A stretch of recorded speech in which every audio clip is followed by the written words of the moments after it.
Hello students, তোমাদের সবাইকে স্বাগত। আজকে ক্লাস 9 ভৌত বিজ্ঞানের তাপ অধ্যায়ের ভিডিও নম্বর 8 বা পার্ট 8 ভিডিও। আজকের ভিডিওতে আমি আলোচনা করব লিন তাপ সম্বন্ধে। তো দেখো, এই লিন তাপের কনসেপ্ট কিন্তু অনেক স্টুডেন্টের কাছে ক্লিয়ার হয় না, সেই জন্য তোমরা ভিডিওটা খুব মন দিয়ে প্রথম থেকে শেষ পর্যন্ত দেখো, তাহলে আশা করি লিন তাপ সম্বন্ধে তোমাদের আর কোনো রকম কনফিউশন থাকবে না। ঠিক আছে, তো সেই জন্য আমরা কিন্তু বিস্তারিতভাবে পড়বো। তো দেখো, লিন তাপের কনসেপ্টটা প্রথমে কিভাবে আসলো সেটা প্রথমে দেখি। দেখা গেল যে কোনো পদার্থ যদি তাপ গ্রহণ করে বা কোনো পদার্থ যদি তাপ বর্জন করে, মানে কোনো পদার্থ তাপ গ্রহণ বা বর্জন করলে কি হয়, দুই রকমের ঘটনা ঘটতে পারে। ঠিক আছে, যে কোনো পদার্থে তাপ দিয়ে দেখা গেল বা সেই পদার্থ থেকে তাপ বর্জন করে দেখা গেল যে দুই রকম ঘটনা ঘটলো। কি সেই ঘটনা?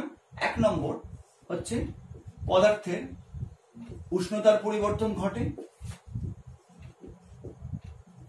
হয় পদার্থের উষ্ণতার পরিবর্তন ঘটতে পারে, মানে উষ্ণতা বাড়তে পারে বা কমতে পারে। যদি আমরা তাপ প্রয়োগ করি কোনো পদার্থে তাহলে তার উষ্ণতা বৃদ্ধি পাবে, আর কোনো পদার্থ থেকে তাপ বের করে নিলে উষ্ণতা হ্রাস পাবে। আচ্ছা, আরেকটা কি দেখা গেল, আরেকটা হতে পারে যে পদার্থের অবস্থার পরিবর্তন ঘটতে পারে, অবস্থার পরিবর্তন ঘটতে পারে। ঠিক আছে, তো বিজ্ঞানীরা দেখলো যে কোনো পদার্থকে তাপ দিলে বা কোন পদার্থ থেকে তাপ বের করে নিলে এই দুই রকম ঘটনার যে কোনো একটা ঘটবে, হয় পদার্থের উষ্ণতার পরিবর্তন ঘটবে বা পদার্থের অবস্থার পরিবর্তন ঘটবে। এই দুটোকে একসঙ্গে ঘটতে পারে? উত্তর হচ্ছে না, এই দুটো কিন্তু একসঙ্গে ঘটতে পারে না। যে পদার্থের উষ্ণতারও পরিবর্তন হলো, মানে উষ্ণতা বাড়লো বা কমলো, আবার পদার্থের অবস্থারও পরিবর্তন ঘটলো, এই দুটো কিন্তু একসঙ্গে কখনোই ঘটে না। আচ্ছা, এবার পদার্থের যখন উষ্ণতার পরিবর্তন ঘটছে তখন কিন্তু পদার্থের অবস্থার কোনো পরিবর্তন ঘটছে না। ঠিক আছে, যখন পদার্থের উষ্ণতার পরিবর্তন ঘটছে তখন কিন্তু পদার্থের অবস্থার কোনো রকম পরিবর্তন ঘটছে না। পদার্থের অবস্থা বলতে পদার্থের অবস্থা তিন রকম হতে পারে, তোমরা জানো, কঠিন, তরল এবং গ্যাসীয়। এছাড়া প্লাজমা অবস্থাও থাকতে পারে, কিন্তু সাধারণভাবে এই তিন রকম অবস্থা হতে পারে, কঠিন, তরল বা গ্যাসীয়। তো যখন কোনো পদার্থে তাপ দেওয়া হলো তখন যদি সেই পদার্থের উষ্ণতার পরিবর্তন ঘটে, তো যতক্ষণ পর্যন্ত উষ্ণতার পরিবর্তন ঘটবে ততক্ষণ পর্যন্ত কিন্তু সেই পদার্থের অবস্থার কোনো পরিবর্তন ঘটবে না। মানে যদি সেই পদার্থ কঠিন থাকে তাহলে কঠিনই থাকবে, তরল থাকলে সে তরল অবস্থায় বজায় থাকবে। আবার যদি সেই পদার্থের উষ্ণতার পরিবর্তনের সময় যতক্ষণ উষ্ণতার পরিবর্তন হবে ততক্ষণ যদি সেই পদার্থ গ্যাসীয় অবস্থায় থাকে তাহলে সে কিন্তু গ্যাসীয় অবস্থায় থাকবে। অর্থাৎ কোনো পদার্থের উষ্ণতার পরিবর্তন ঘটলে কিন্তু তার অবস্থার পরিবর্তন ঘটছে না।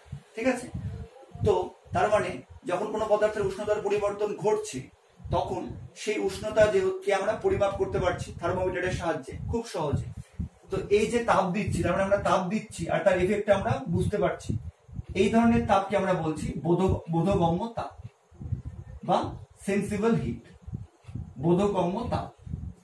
ঠিক আছে, আচ্ছা, এবার যখন কোনো পদার্থে তাপ দিলে বা কোনো পদার্থ থেকে তাপ বের করে নিলে পদার্থের অবস্থার পরিবর্তন যদি ঘটে, সেই সময় কিন্তু পদার্থের উষ্ণতার পরিবর্তন ঘটবে না, পদার্থের উষ্ণতা স্থির থাকবে।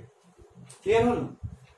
আবার বলছি, যখন কোনো পদার্থে আমরা তাপ দিলাম বা পদার্থ থেকে তাপ বর্জন করলাম, এদের মধ্যে যে কোনো দুটো ঘটতে পারে, দুটোর যে কোনো একটা ঘটতে পারে, দুটো একসঙ্গে কখনোই ঘটতে পারে না, এটা পর্যবেক্ষণ থেকে কিন্তু পরিষ্কার।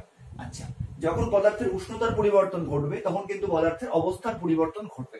তো যদি পদার্থের উষ্ণতার পরিবর্তন ঘটে সেটা আমরা থার্মোমিটারের সাহায্যে বুঝতে পারবো, তার মানে আমরা তাপ দিচ্ছি বা তাপ বের করে নিচ্ছি, তার এফেক্টটা আমরা বুঝতে পারছি, সেই জন্য সেই তাপটাকে আমরা বলছি বোধগম্য তাপ বা সেন্সিবল হিট। ঠিক আছে, আচ্ছা, এবার তাপ দেওয়ার ফলে বা কোনো পদার্থ থেকে তাপ বের করে নেওয়ার ফলে যদি পদার্থের অবস্থার পরিবর্তন ঘটে, মানে যদি পদার্থটা কঠিন থেকে তরল হয় বা তরল থেকে গ্যাসীয় হয়, মানে এক অবস্থা থেকে অন্য অবস্থায় রূপান্তর ঘটে, তখন কিন্তু আমরা দেখব যতক্ষণ এই রূপান্তর ঘটবে ততক্ষণ কিন্তু পদার্থের উষ্ণতার কোনো পরিবর্তন ঘটবে না, উষ্ণতা স্থির থাকবে। ঠিক আছে, এটা কিন্তু পর্যবেক্ষণের সাহায্যে পরিষ্কার। এবার যদি পদার্থের অবস্থার পরিবর্তন ঘটে, মানে পদার্থটা কঠিন থেকে হয় তরল হয়ে গেল, তরল থেকে গ্যাসীয় হয়ে গেল, বা গ্যাসীয় থেকে তরল হলো বা তরল থেকে কঠিন হলো, মানে যখন পদার্থ এক অবস্থা থেকে অন্য অবস্থায় রূপান্তর ঘটছে তখন উষ্ণতার পরিবর্তন ঘটছে না। তো উষ্ণতার যদি পরিবর্তন না ঘটে তাহলে আমরা যে তাপ দিচ্ছি তার এফেক্টটা আমরা কিন্তু পরিষ্কারভাবে বুঝতে পারছি না। আমরা জানি তাপ দিলে পদার্থের উষ্ণতা বৃদ্ধি পাওয়া উচিত, কিন্তু এক্ষেত্রে কিন্তু পদার্থের উষ্ণতা বৃদ্ধি পাচ্ছে না, শুধুমাত্র অবস্থার পরিবর্তন হচ্ছে। তো তার মানে আমরা যে তাপটা দিচ্ছি বা যে পরিমাণ তাপটা আমরা বের করে নিচ্ছি সেটা কিন্তু আমরা বুঝতে পারছি না যে তার জন্য কেন পদার্থের উষ্ণতার পরিবর্তন ঘটছে না। তো তখন আমরা ভেবে নিচ্ছি যে সেই তাপটা পদার্থের মধ্যে লুকোনো অবস্থায় আছে বা হিডেন অবস্থায় আছে। এই তাপটাকে আমরা কি নাম দিয়েছি? লীন তাপ। ক্লিয়ার? সেই জন্যই আমরা সংজ্ঞাতে কি পড়েছি একদম প্রথম ভিডিওতে, যে লীন তাপ পদার্থের অবস্থার পরিবর্তন ঘটায় কিন্তু উষ্ণতার পরিবর্তন ঘটায় না। ঠিক আছে? যখন পদার্থের অবস্থার পরিবর্তন ঘটবে তখন উষ্ণতার পরিবর্তন ঘটবে না। এবার আমরা তাপ দিচ্ছি কোনো পদার্থে বা কোনো পদার্থ থেকে তাপ বের করে নিচ্ছি, তো তার এফেক্টটা কি হচ্ছে আমরা কিছু বুঝতে পারছি না।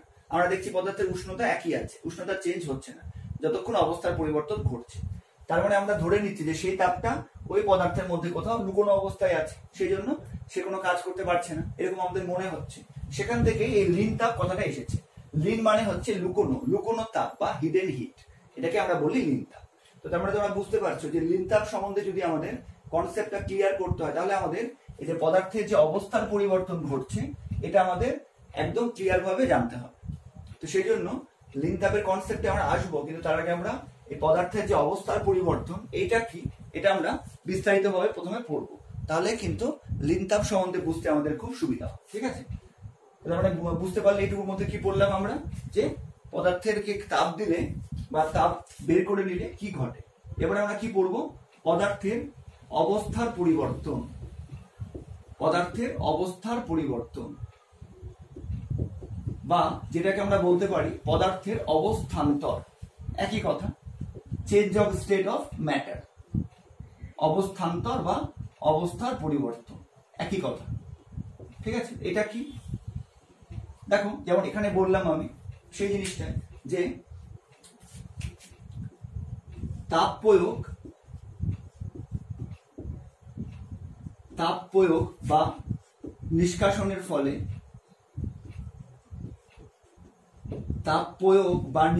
ফলে কি হতে পারে? কোনো পদার্থের উষ্ণতার পরিবর্তন না ঘটে, শুধুমাত্র অবস্থার পরিবর্তন ঘটতে পারে। তো তাপ প্রয়োগ বা নিষ্কাশনের ফলে কোনো পদার্থের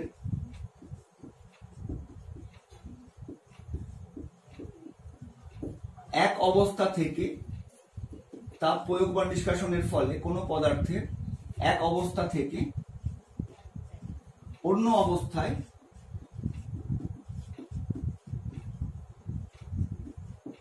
পরিণত হওয়াকে কি বলা হয়? ওই পদার্থের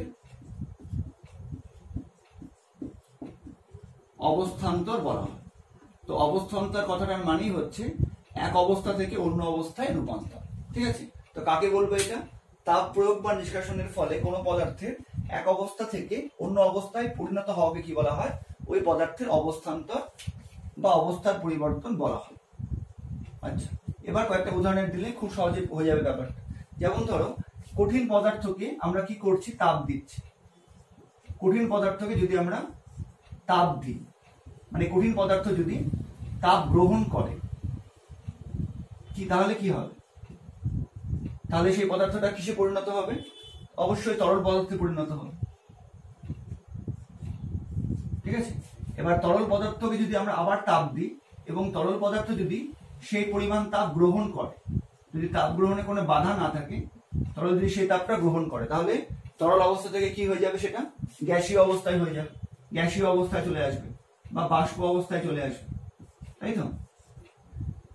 ক্লিয়ার? আচ্ছা, এবার সেই গ্যাসীয় অবস্থা থেকে যদি আমরা তাপ বর্জন করে, মানে কোন পদার্থের গ্যাসীয় অবস্থায় চলে গেল, সেখান থেকে যদি আমরা তাপটা বের করে আনি, তাহলে কি হয়ে যাবে? সেটা আবার কিন্তু কি হয়ে যাবে? তরল অবস্থায় চলে আসবে। ঠিক আছে? তাপ বর্জন করলে সেটা আবার তরল অবস্থায় চলে আসবে। আবার যদি তরল পদার্থ থেকে আমরা তাপ বর্জন করে নিই, তাহলে সেটা কি অবস্থায় চলে আসবে? তাহলে সেটা আবার হচ্ছে কঠিন অবস্থায় চলে আসবে। ঠিক আছে? তাপ বর্জন করে নিলে। তো এই যে তাপ প্রয়োগ করলে বা তাপ বের করে নিলে পদার্থ এক অবস্থা থেকে অন্য অবস্থায় যে রূপান্তর হচ্ছে, এটাকে এই রূপান্তরিত হওয়ার ঘটনাকে আমরা বলছি পদার্থের অবস্থার পরিবর্তন বা এক কথায় অবস্থান্তর। ক্লিয়ার? যেমন একটা খুব সহজ উদাহরণ ভাবো, একটা বরফ, তোমার কাছে এক টুকরো বরফের খণ্ড আছে, তুমি এটাকে একটা পাত্রের মধ্যে রাখলে, এবার তুমি যদি সেই বরফে তাপ দাও তাহলে কি হয়ে যাবে? সেটা প্রথমে জল হয়ে যাবে, মানে কঠিন থেকে তরল হয়ে গেল।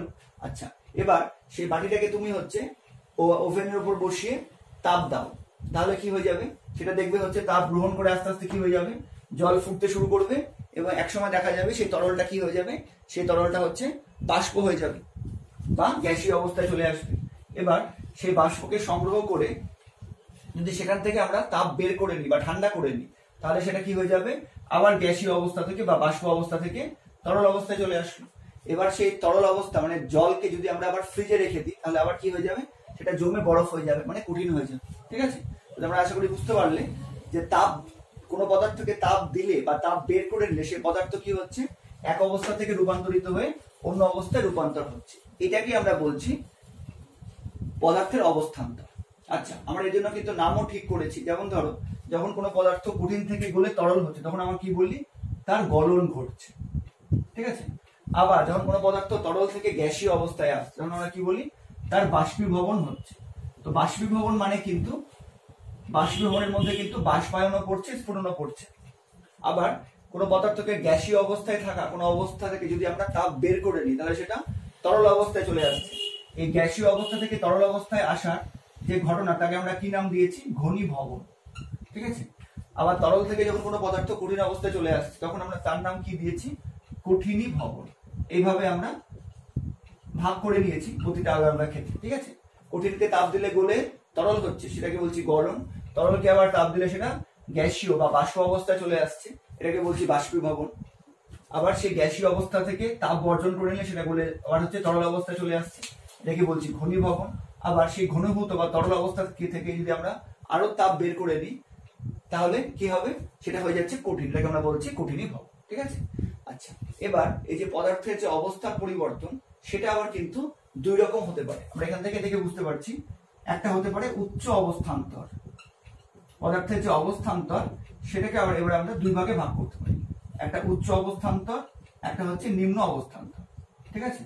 তো উচ্চ অবস্থান্তর কাকে বলে? পদার্থের যে অবস্থান্তরের সময় পদার্থের উপর তাপ প্রয়োগ করতে হয়।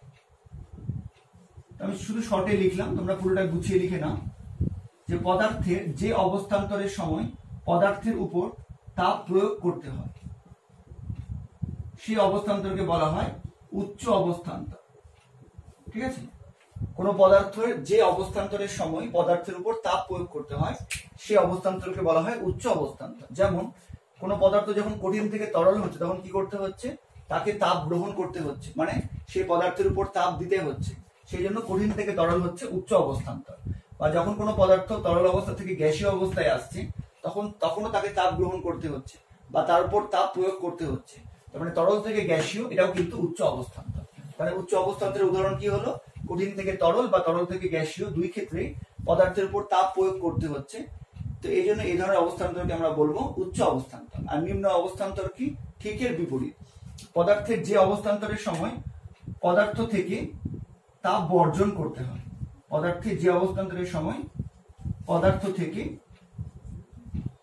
তাপ বর্জন করতে হয় সেই অবস্থান্তরকে বলা হয় নিম্ন অবস্থান্তর। ঠিক আছে? যেমন কোনো পদার্থ যদি বাষ্পীয় অবস্থায় থাকে বা গ্যাসীয় অবস্থায় থাকে, সেখান থেকে তাপ বের করে নিলেন বা তাপ বর্জন করলে কি হয়ে যাবে? সেটা তরল পদার্থে পরিণত হবে। আবার তরল অবস্থা থেকে যদি তাপ বর্জন করে না হয় তাহলে সেটা কঠিন অবস্থায় পরিণত হবে। তার মানে কোনো পদার্থের গ্যাসীয় অবস্থায় থেকে তরল অবস্থায় রূপান্তর বা তরল অবস্থা থেকে কঠিন অবস্থায় রূপান্তর, এই দুই ধরনের রূপান্তরই হচ্ছে নিম্ন অবস্থান্তর। ঠিক আছে? এগুলো কিন্তু পরীক্ষাতে প্রশ্ন দেয়, সেই জন্য তোমরা কিন্তু অবশ্যই খাতায় নোট করে নাও। তারপরে বোঝা গেল যে পদার্থের অবস্থার পরিবর্তনটা কি? পদার্থের এক অবস্থা থেকে অন্য অবস্থায় রূপান্তর, হয় তাপ প্রয়োগ করতে হচ্ছে বা তাপ বর্জন করতে হচ্ছে, এর ফলে পদার্থ এক অবস্থা থেকে অন্য অবস্থায় ট্রান্সফার হচ্ছে বা রূপান্তর হচ্ছে। এটাকে আমরা বলছি পদার্থের অবস্থার পরিবর্তন বা অবস্থান্তর। এটা দুই রকমের হতে পারে। যদি তাপ প্রয়োগ করতে হয় অবস্থান্তরের সময় তাহলে সেটা উচ্চ অবস্থান্তর, যেমন কঠিন থেকে তরল বা তরল থেকে গ্যাসীয় অবস্থার ক্ষেত্রে। আবার যদি কোনো অবস্থান্তরের সময় দেখা যায় যে পদার্থ থেকে তাপ বের করতে হচ্ছে, সেটা হচ্ছে নিম্ন অবস্থান্তর, যেমন কোনো পদার্থের গ্যাসীয় থেকে তরল বা তরল থেকে কঠিন অবস্থায় আসার সময় তাপ বর্জন করতে হয় বা তাপ বের করতে হয়, সেটাকে আমরা বলবো নিম্ন অবস্থান। ঠিক আছে, আশা করি এই পর্যন্ত ক্লিয়ার হচ্ছে।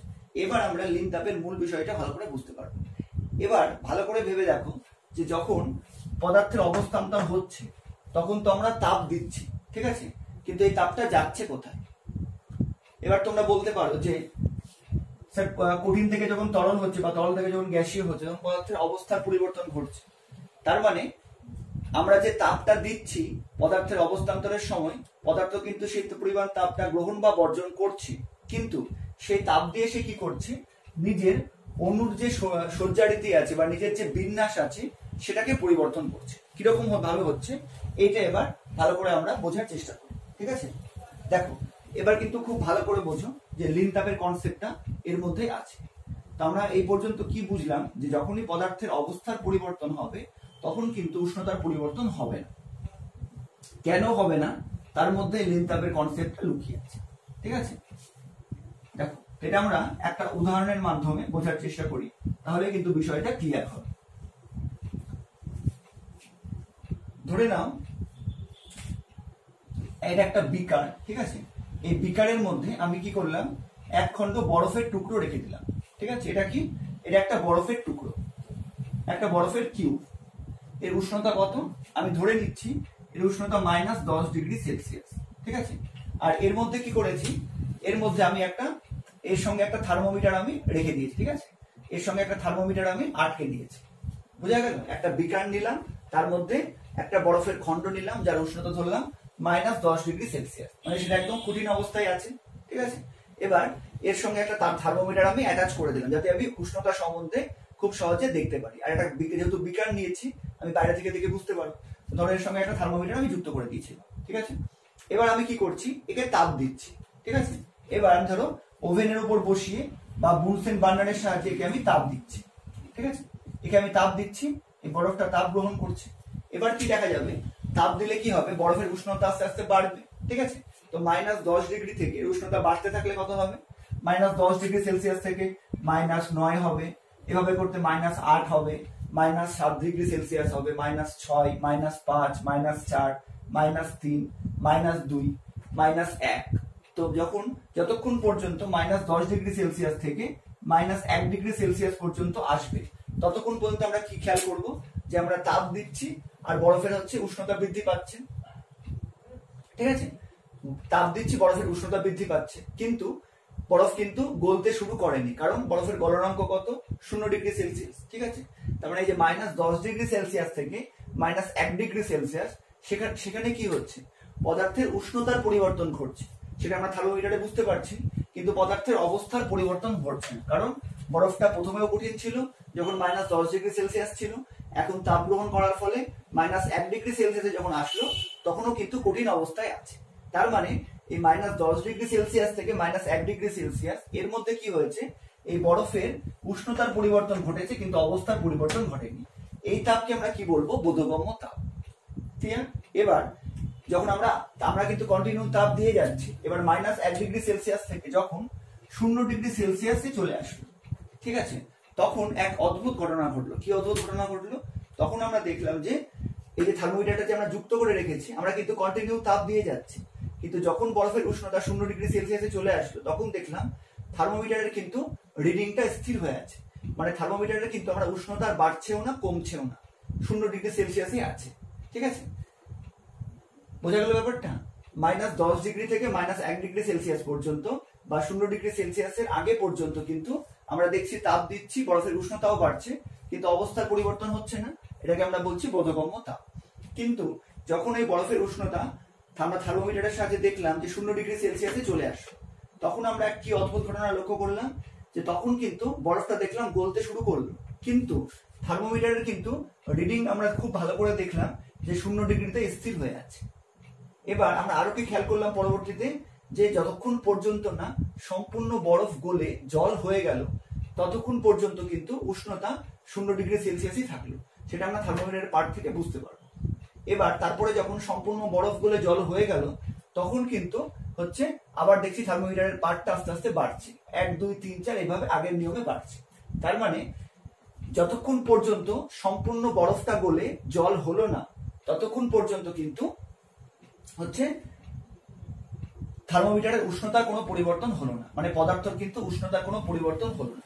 এই ধরনের তাপকে আমরা বলছি লিন তাপ। তাহলে এবার প্রশ্ন হচ্ছে যে এই তাপটা কোথায় গেল, ঠিক আছে? এবার এটা ভালো করে বোঝো। দেখো, যখন আমরা বরফে তাপ দিচ্ছিলাম, আমরা কিন্তু কন্টিনিউ তাপ দিয়ে যাচ্ছিলাম। বরফটা প্রথমে কি অবস্থায় ছিল? কঠিন অবস্থায় ছিল, ঠিক আছে? এবার কঠিন পদার্থ কঠিন হয় কেন? তার উত্তর হচ্ছে কঠিন পদার্থের মধ্যে অণুগুলো খুব দৃঢ়ভাবে পরস্পরের সঙ্গে যুক্ত হয়ে থাকে। যেমন এর আগেও আমি স্থিতিস্থাপকতা পড়ানোর সময় আলোচনা করেছি যে কঠিন পদার্থের মধ্যে পরমাণুগুলো একটা নির্দিষ্ট সজ্জায় সজ্জিত থাকে, যাকে আমরা ল্যাটিস স্ট্রাকচার বলে থাকি, ঠিক আছে? তো এখানে আমি জাস্ট বোঝানোর চেষ্টা করছি, এই ধরো পদার্থের অণুগুলো এরা কিন্তু একটা নির্দিষ্ট সজ্জায় থাকবে, ঠিক আছে?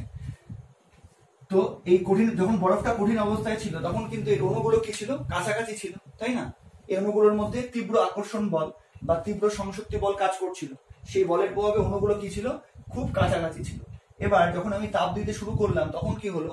অণুগুলোর মধ্যে আকর্ষণ বল কমতে শুরু করলো, বা অণুগুলোর যে আন্তরাণবিক দূরত্ব সেটা বাড়তে শুরু করলো। কারণ তাপ দিলে কি হবে? আকর্ষণ বলটা নষ্ট হয়ে যাবে, তার ফলে অণুগুলোর মধ্যে দূরত্ব বাড়তে শুরু করলো। আচ্ছা, কতক্ষণ পর্যন্ত এটা বাড়লো?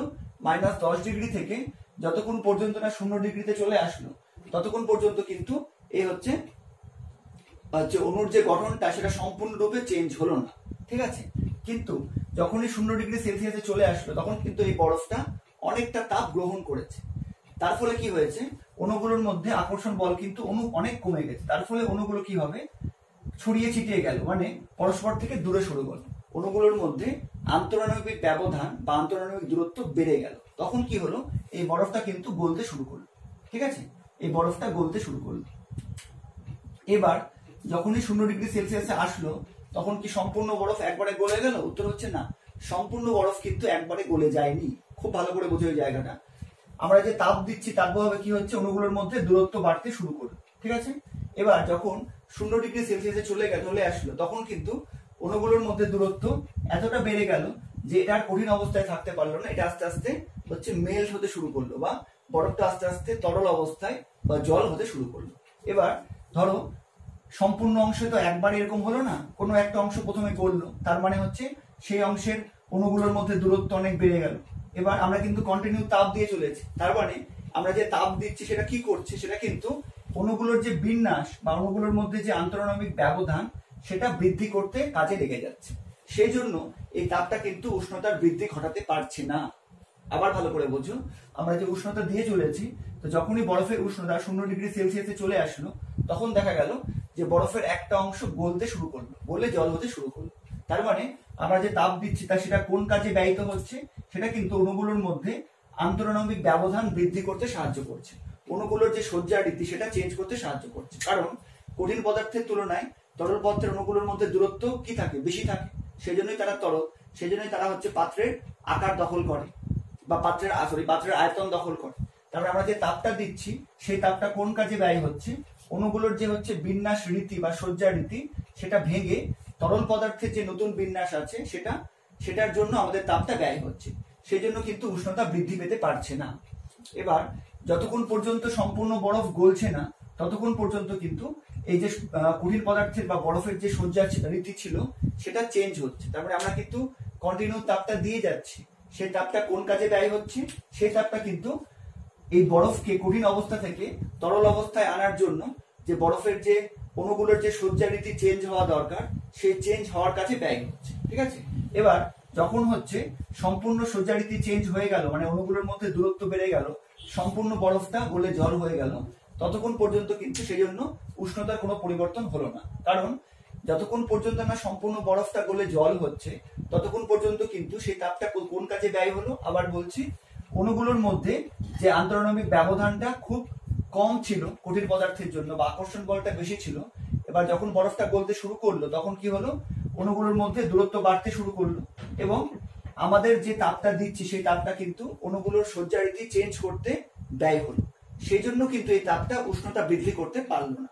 এবার যেহেতু উষ্ণতা বৃদ্ধি করতে পারছে না, তা আমাদের কি মনে হচ্ছে? যে তাপটা মানে পদার্থের মধ্যে কোথায় লুকিয়ে গেল, সেখান থেকে নাম এসেছে লিন তাপ।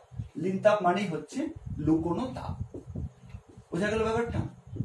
তার মানে যখন পদার্থের অবস্থার পরিবর্তন হচ্ছে তখন আমরা তাপ সরবরাহ করছি বটে, সেই তাপটা কি হচ্ছে অণুগুলোর যে সজ্জা রীতি সেটা ভেঙে নতুন সজ্জা রীতি গঠনে সাহায্য করছে। কারণ অবস্থার পরিবর্তন মানে কি আমরা দেখলাম কঠিন থেকে তরল বা তরল থেকে গ্যাসীয় অবস্থায় রূপান্তর হচ্ছে। ঠিক আছে, এবার ভাবো যে এবার যখন জলটা 0°C চলে আসলো, এবার ধরো আমরা একই হারে তাপ দিতে থাকলাম, তাহলে কি হবে 0° থেকে উষ্ণতা আস্তে আস্তে বাড়তে থাকবে, বাড়তে বাড়তে বাড়তে বাড়তে ধরো 99.9°C এই পর্যন্ত কিন্তু সময়ের সঙ্গে সঙ্গে উষ্ণতা বৃদ্ধি পাবে, কিন্তু তরলটা কিন্তু বা জলটা কিন্তু জল থাকবে। তার মানে 0°C থেকে আবার 99.9°C পর্যন্ত পদার্থের কি হচ্ছে তরল অবস্থা মানে অবস্থা একই থাকছে, শুধুমাত্র উষ্ণতার বৃদ্ধি করছে। তো ততক্ষণ পর্যন্ত এই তাপকে আমরা বলবো হচ্ছে বোধগম্য তাপ। এবার যখনই এই জলের উষ্ণতা 100°C আসবে তখন কি হবে, তখন কিন্তু তরল অবস্থা থেকে এটা গ্যাসীয় অবস্থায় আসবে। এবারে আমরা জানি যে গ্যাসের অণুগুলোর মধ্যে কিন্তু আন্তঃআণবিক ব্যবধান সব থেকে বেশি এবং আন্তঃআণবিক আকর্ষণ বল নেই বললেই চলে। তার মানে যখনই এই জলটা 100°C আসলো তখন কি হলো, তখন আমরা যে তাপটা কন্টিনিউ দিয়ে যাচ্ছি সেই তাপটা কোন কাজে ব্যয় হলো, সেই তাপটা তরল অবস্থা থেকে গ্যাসীয় অবস্থায় আসার জন্য অণুগুলোর যে বিন্যাস রীতি সেটা চেঞ্জ হওয়া দরকার। আমাদের সেই তাপটা বা সেই শক্তিটা কিন্তু এই জলের তরল থেকে গ্যাসীয় অবস্থায় আনার জন্য গ্যাসীয় অবস্থার যে বিন্যাসটা বা সজ্জাটা বিভিন্ন, সেই নতুন বিন্যাস গঠনে সেই তাপটা বা শক্তিটা ব্যয় হলো। সেই জন্য কিন্তু সেই তাপটা হচ্ছে উষ্ণতা বৃদ্ধি করতে পারলো। ঠিক আছে, তার মানে তখন কি হচ্ছে, যতক্ষণ পর্যন্ত না সম্পূর্ণ জল বাষ্পে পরিণত হচ্ছে ততক্ষণ পর্যন্ত কিন্তু এই জলের বিন্যাস রীতি বা সজ্জা রীতিটা সম্পূর্ণ হবে না। তার ফলে আমরা তাপটা দিয়েই যাব, কিন্তু সেই তাপটা হচ্ছে জলের তরল অবস্থা থেকে গ্যাসীয় অবস্থায় আনার জন্য যে নতুন বিন্যাস রীতি সেই বিন্যাস গঠনের জন্য ব্যয় হবে। এই জন্য এই তাপটা কি করতে পারবে না, উষ্ণতার বৃদ্ধি করতে পারবে না। তো এই জন্য আবার আমাদের মনে হবে যে এই তাপটা তার মানে কোথায় গেল, জলের মধ্যে বা পদার্থের মধ্যে লুকিয়ে আছে, এই জন্য আমরা এটাকে বলছি লুকোনো তাপ। ঠিক আছে, তো যেহেতু উষ্ণতার বৃদ্ধি হচ্ছে না সেই জন্য আমরা কি করতে পারবো না, থার্মোমিটারের সাহায্যে উষ্ণতার কোনো পরিবর্তনও পরিমাপ করতে পারবো না। সেই জন্য কিন্তু থার্মোমিটার আগে যেমন 0°C থাকবে আর তরল থেকে যতক্ষণ না সম্পূর্ণ জলটা ফুটে বাষ্প হবে ততক্ষণ কিন্তু উষ্ণতা 100°C থাকবে। কারণ এই তাপটা কোথায় ব্যয় হয়েছে, অণুগুলোর যে নতুন সজ্জা বিন্যাস রীতি তরল থেকে গ্যাসীয় অবস্থায় আসার জন্য যে নতুন ভাবে অণুগুলো সজ্জিত হচ্ছে সেই বিন্যাস গঠনের জন্য এই তরলটা কি হচ্ছে, এই হচ্ছে তাপটা ব্যয় হচ্ছে। ঠিক আছে, বোঝা গেছে ব্যাপারটা? এটাই কিন্তু লিন তাপ। এবার আশা করি ক্লিয়ার হচ্ছে ব্যাপারটা। সেই জন্যই লিন তাপ কিন্তু পদার্থের কেবলমাত্র অবস্থার পরিবর্তন ঘটাচ্ছে এবং উষ্ণতার পরিবর্তন ঘটাচ্ছে না। ক্লিয়ার? তার মানে লিন তাপ কি, যে তাপ দিলে কি হবে পদার্থের অবস্থার পরিবর্তন ঘটবে কিন্তু উষ্ণতার পরিবর্তন ঘটবে না, সেই তাপটাই হচ্ছে লিন তাপ বা লুকোনো তাপ। কেন ঘটবে না, তার কারণ পদার্থের এক অবস্থা থেকে অন্য অবস্থায় পরিবর্তনের সময় পদার্থের আগের বিন্যাসটা ভেঙে যে নতুন বিন্যাস গঠন করতে হবে সেই তাপটা সেই কাজে ব্যয় হয়ে যাবে। সেই জন্য সেই তাপটা পদার্থের উষ্ণতার পরিবর্তন ঘটাতে আর পারবে না। সেই জন্য আমরা কিন্তু উষ্ণতা যে চেঞ্জ হচ্ছে সেটা আমরা বুঝতেও পারবো না। আমাদের মনে হবে যে তাপটা, যে পরিমাণ তাপটা আমরা সাপ্লাই করছি সেটা পদার্থের মধ্যে লুকোনো অবস্থায় আছে। সেই জন্য এটাকে বলছি আমরা লুকোনো তাপ বা লিন তাপ। ক্লিয়ার হয়েছে? দেখো তো আমি যে পরীক্ষাটা বললাম এটা তোমরা বাড়িতেও করে দেখতে পারো বা তোমরা সকলে এই সম্পর্কে ওয়াকিফ, তাই না? কারণ খুব সহজ ব্যাপার এটা। আচ্ছা, এবার আমরা যে পদার্থের অবস্থার পরিবর্তন পড়লাম, যেখান থেকে লিন তাপের কনসেপ্টটা আসলাম, তো এবার যদি একটা প্রশ্ন করা হয় যে অবস্থার পরিবর্তনের জন্য কি কি ঘটতে পারে, ঠিক আছে, যে অবস্থার পরিবর্তনের ফল কি হতে পারে, অবস্থার পরিবর্তনের ফল বা পদার্থের যখন অবস্থার পরিবর্তন ঘটে তখন কি কি হতে পারে, এটা কিন্তু একটা প্রশ্ন দেয়। তাহলে আমরা কি কি দেখলাম? 1 নম্বর, পদার্থের অবস্থার পরিবর্তনের সময়, পদার্থের অবস্থার পরিবর্তনের সময় কি হয়, তাপ গৃহীত বা বর্জিত হয়। ঠিক আছে, পদার্থের অবস্থার পরিবর্তনের সময় কি হবে, তাপ গৃহীত বা বর্জিত হবে, এটা 1 নম্বর। 2 নম্বর হচ্ছে যে পদার্থের কি দেখলাম, যে অবস্থার পরিবর্তন যতক্ষণ চলবে ততক্ষণ উষ্ণতার পরিবর্তন ঘটে না, উষ্ণতার পরিবর্তন ঘটে না। কিন্তু পদার্থের যখন অবস্থার পরিবর্তন ঘটবে তখন কিন্তু পদার্থের আয়তনে হ্রাস বা বৃদ্ধি ঘটতে পারে, পদার্থের আয়তনে হ্রাস বা বৃদ্ধি কিন্তু ঘটতে পারে, হ্রাস বা বৃদ্ধি ঘটতে পারে। ঠিক আছে, এটা কিন্তু একটা প্রশ্ন দেয় যে পদার্থের অবস্থার পরিবর্তনের ফলে কি কি হতে পারে, তখন এই তিনটা পয়েন্ট তোমরা বলতে পারো। এবার আবার লিন তাপে চলে আসি। ঠিক আছে, তাহলে আমরা লিন তাপ আমরা কি দেখলাম, যে পদার্থের অবস্থার পরিবর্তনের সময় আমরা পদার্থের উপর তাপ প্রয়োগ করছি বা তাপ হচ্ছে বের করে দিচ্ছি, কিন্তু সেই তাপটা কিন্তু পদার্থের যে অবস্থার পরিবর্তনের সময় যে নতুন বিন্যাস রীতি সেটা গঠনের জন্যই কিন্তু ব্যয় হয়ে যাচ্ছে। এই জন্য এই তাপটা পদার্থের উষ্ণতার পরিবর্তন করতে পারছে না, শুধুমাত্র পদার্থের অবস্থার পরিবর্তন ঘটাতে সাহায্য করছে। এই তাপকে আমরা বলছি লিন তাপ। এবার লিন তাপকে যদি সংজ্ঞায়িত করতে হয়, ঠিক আছে, লিন তাপকে যদি সংজ্ঞায়িত করতে হয় তাহলে কিন্তু আরেকটা বিষয় আমাদের খেয়াল রাখতে হবে। এখানে কিন্তু আমরা চাপের বিষয়টা বলিনি, কারণ আমরা যে ঘরে বা যে ল্যাবের মধ্যে পরীক্ষা করছি সেখানে কিন্তু চাপটা সবসময় একই থাকবে, তাই না, চাপের কোনো পরিবর্তন আমরা ঘটাবো না। আচ্ছা, এবার যে লিন তাপের যে আদর্শ সংজ্ঞা, সেক্ষেত্রে চাপের মানটা কত সেটাও কিন্তু বলা হয়েছে। সেক্ষেত্রে চাপের মানটাকে কি ধরে নেওয়া হয়েছে, প্রমাণ চাপ, মানে 76 সেন্টিমিটার পারস্তম্ভের চাপকে ধরে নেওয়া হয়েছে। সেই জন্য লিন তাপের সংজ্ঞা আমরা কি বলবো, যে প্রমাণ চাপে, জিনিসটা আশা করি মানে লিন তাপ ব্যাপারটা আশা করি বুঝতে পেরেছো। এবার সংজ্ঞা আমরা কি লিখবো সেটা দেখে নিই। প্রমাণ চাপে একক ভরের, আমরা সংজ্ঞার ক্ষেত্রে সবসময় একক ভর, একক উষ্ণতা এইভাবে ব্যাপারগুলো ব্যাখ্যা করে থাকি যাতে আমাদের ক্যালকুলেশন করতে সুবিধা হয়। তো প্রমাণ চাপে একক ভরের কোনো পদার্থের, প্রমাণ চাপে একক ভরের কোনো পদার্থের উষ্ণতার পরিবর্তন না ঘটিয়ে, উষ্ণতার পরিবর্তন না ঘটিয়ে,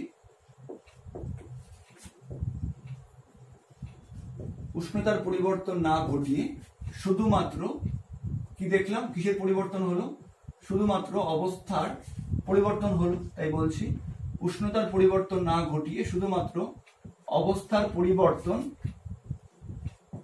ঘটাতে ওই পদার্থে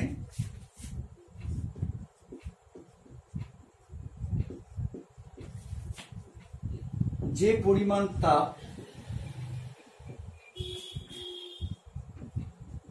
প্রয়োগ করতে হয়,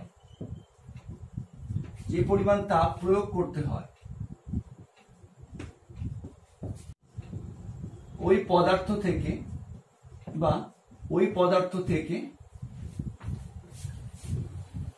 যে পরিমাণ তাপ বর্জন করতে হয়, যে পরিমাণ তাপ বর্জন করতে হয় সেই পরিমাণ তাপকে, সেই পরিমাণ তাপকে ওই পদার্থের, ওই পদার্থের কি বলা হয়, অবস্থার পরিবর্তনে লিন তাপ বলা হয়। যেহেতু লিন তাপ শুধুমাত্র অবস্থার পরিবর্তন করছে, সেই জন্য লিন তাপের সঙ্গে কিন্তু অবস্থার পরিবর্তনের এই কথাটাও উল্লেখ করবে। এটা হচ্ছে সম্পূর্ণ সঠিক সংজ্ঞা। ঠিক আছে, প্রমাণ চাপে একক ভরের কোনো পদার্থের উষ্ণতার পরিবর্তন না ঘটিয়ে শুধুমাত্র অবস্থার পরিবর্তন করতে ওই পদার্থে যে পরিমাণ তাপ প্রয়োগ করতে হয় বা ওই পদার্থ থেকে যে পরিমাণ তাপ বর্জন করতে হয়, বা এখানে নিষ্কাশনও লিখতে পারো, বর্জন না লিখে যে পরিমাণ তাপ নিষ্কাশন করতে হয়, একই অর্থ, একই মানে, সেই পরিমাণ তাপকে ওই পদার্থের অবস্থার পরিবর্তনের লিন তাপ বলা হয়। তার মানে আমরা কি বলতে পারি, অতএব লিন তাপ সমান সমান, লিন তাপ সমান সমান কি, লিন তাপ সমান সমান হচ্ছে পদার্থের অবস্থার পরিবর্তনের জন্য, পদার্থের অবস্থার পরিবর্তনের জন্য প্রয়োজনীয় তাপ, তাই তো। এবার যে সংজ্ঞাটা লিখলাম তাকে যদি আমাকে একটা রাশির মাধ্যমে প্রকাশ করতে হয় তাহলে কি বলবো, লিন তাপ সমান সমান পদার্থের অবস্থার পরিবর্তনের জন্য প্রয়োজনীয় তাপ বাই হচ্ছে ভর। তার কারণ দেখো সংজ্ঞাতে দেখো একক ভর, এটা কি হচ্ছে পদার্থের অবস্থার পরিবর্তনের জন্য প্রয়োজনীয় তাপ বাই ভর। তো হরে ভর মানে কি একক ভর, তাই না?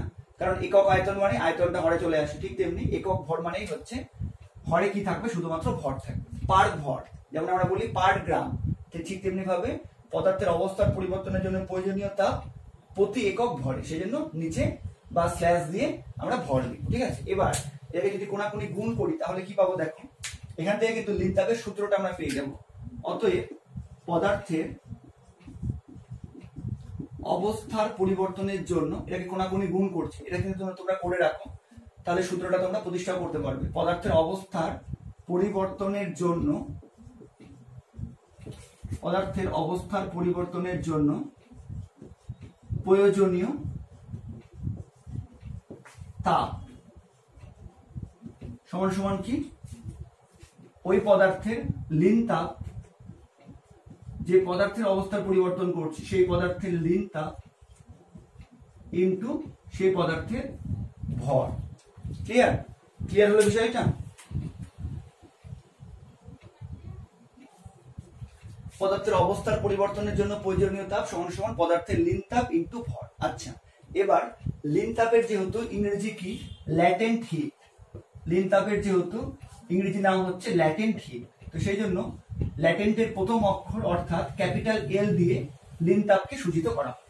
এবার লিন তাপের সূত্রটা কি হবে দেখো, যদি এম ভরের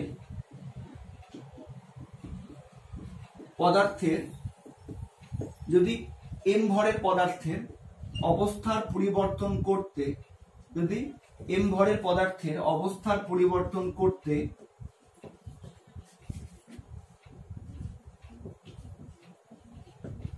ওই পদার্থে, যদি এম ভরের পদার্থের অবস্থার পরিবর্তন করতে ওই পদার্থে কি করতে হয়, এইচ পরিমাণ তাপ, এইচ পরিমাণ তাপ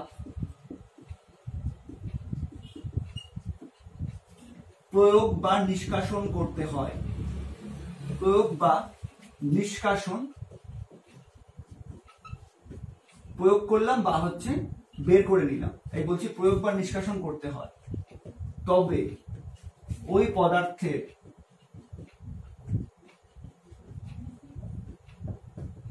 লিন তাপ,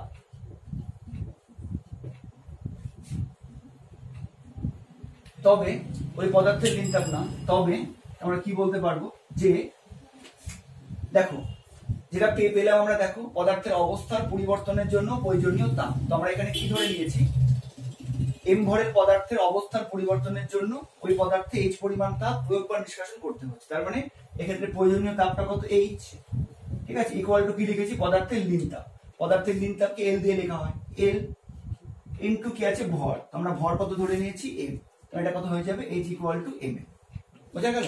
তার মানে যদি এম ভরের একটা পদার্থ হয় এবং তার অবস্থার পরিবর্তন করতে যদি আমাকে হচ্ছে এইচ পরিমাণ তাপ প্রয়োগ করতে হয় বা নিষ্কাশন করতে হয়, তাহলে সেই পদার্থের লিন তাপ কত হবে, লিন তাপ হয়ে যাবে L equal to H by L, ঠিক আছে? এটাই কিন্তু হচ্ছে লিন তাপের গাণিতিক প্রকাশ। এল লিন তাপ সমান সমান এই যেখানে যেটা লিখেছি এটাই দেখো, পদার্থের অবস্থার পরিবর্তনের জন্য প্রয়োজনীয় তাপ এইচ বাই ভর, তো আমরা প্রয়োজনীয় তাপটা যদি এইচ ধরে নিই আর পদার্থের ভরটা যদি এম ধরে নিই তাহলে কত হবে, L equal to H by M, এটাই কিন্তু লিন তাপের গাণিতিক প্রকাশ, ঠিক আছে? আর এখান থেকে কিন্তু আমরা লিন তাপের একক এবং মাত্রা খুব সহজে নির্ণয় করতে পারি। লিন তাপের একক কিন্তু অনেকে মুখস্থ করতে চাও, কিন্তু মুখস্থ করার কোনো দরকার নেই, আমি দেখিয়ে দিচ্ছি, তোমরা শুধুমাত্র এই সম্পর্ক দিয়েই তোমরা নিজেরাই বের করতে পারবে, কোনো মুখস্থ করার দরকার পড়বে না, ঠিক আছে? দেখো তাহলে আমরা কি লিন তাপের কি সূত্র পেলাম, লিন তাপ যদি এল হয় এবং সেই পদার্থে যদি এইচ পরিমাণ তাপ প্রয়োগ বা নিষ্কাশন করতে হয়, এম ভরের যদি পদার্থ হয়, তাহলে লিন তাপ L equal to H by M. এখান থেকে কিন্তু আমরা এককটা খুব সহজেই নির্ণয় করতে পারবো, ঠিক আছে? তাহলে লিন তাপের একক কি হবে, একক দেখো প্রথমে সিজিএস এ বের করি, দেখো লিন তাপের একক সিজিএস এ কি হবে, L equal to H by M, H, H মানে কি? গৃহীত বা বর্জিত তাপ, তাই তো? তো এইচ মানে হচ্ছে তাপ, তো তাপের একক কি সিজিএস এ ক্যালোরি আমরা পড়েছি, আর ভরের একক কি গ্রাম। তার মানে সিজিএস পদ্ধতিতে লিন তাপের একক কি হয়ে গেল? ক্যালোরি পার গ্রাম। ক্লিয়ার? আচ্ছা, এবার এসআই তে কি হবে দেখো, এসআই তেও একই রকম, লিন তাপ মানে কত? H by M. তো লিন তাপের একক কি হবে? এসআই তে তাপের একক হচ্ছে জুল আর ভরের একক হচ্ছে কেজি, তাহলে এসআই তে একক কি হয়ে যাবে? Joule per kg. ঠিক আছে, দেখো কত সিম্পল। আচ্ছা, এবার লিন তাপের মাত্রা, লিন তাপের মাত্রা দেখো, মাত্রাও কিন্তু আমরা একই থেকে পাবো। লিন তাপের মাত্রা এল এর মাত্রা সমান সমান এইচ এর মাত্রা বাই হচ্ছে এম এর মাত্রা মানে ভরের মাত্রা। তো এইচ মানে এইচ এর মাত্রা মানে তাপের মাত্রা, আমরা প্রথম ভিডিওতে কি পড়েছিলাম যে তাপ যেহেতু শক্তি, তাই তাপের মাত্রা কি হবে? শক্তির মাত্রা। তো শক্তির মাত্রা কত বা কার্যের মাত্রা কত? ml টু টি মাইনাস টু। আর এম মানে ভরের মাত্রা কত? এম। তাহলে এম এম ক্যান্সেল হয়ে কি হয়ে যাবে? এল স্কোয়ার টি মাইনাস টু। এই যে এটাই কিন্তু লিন তাপের মাত্রা।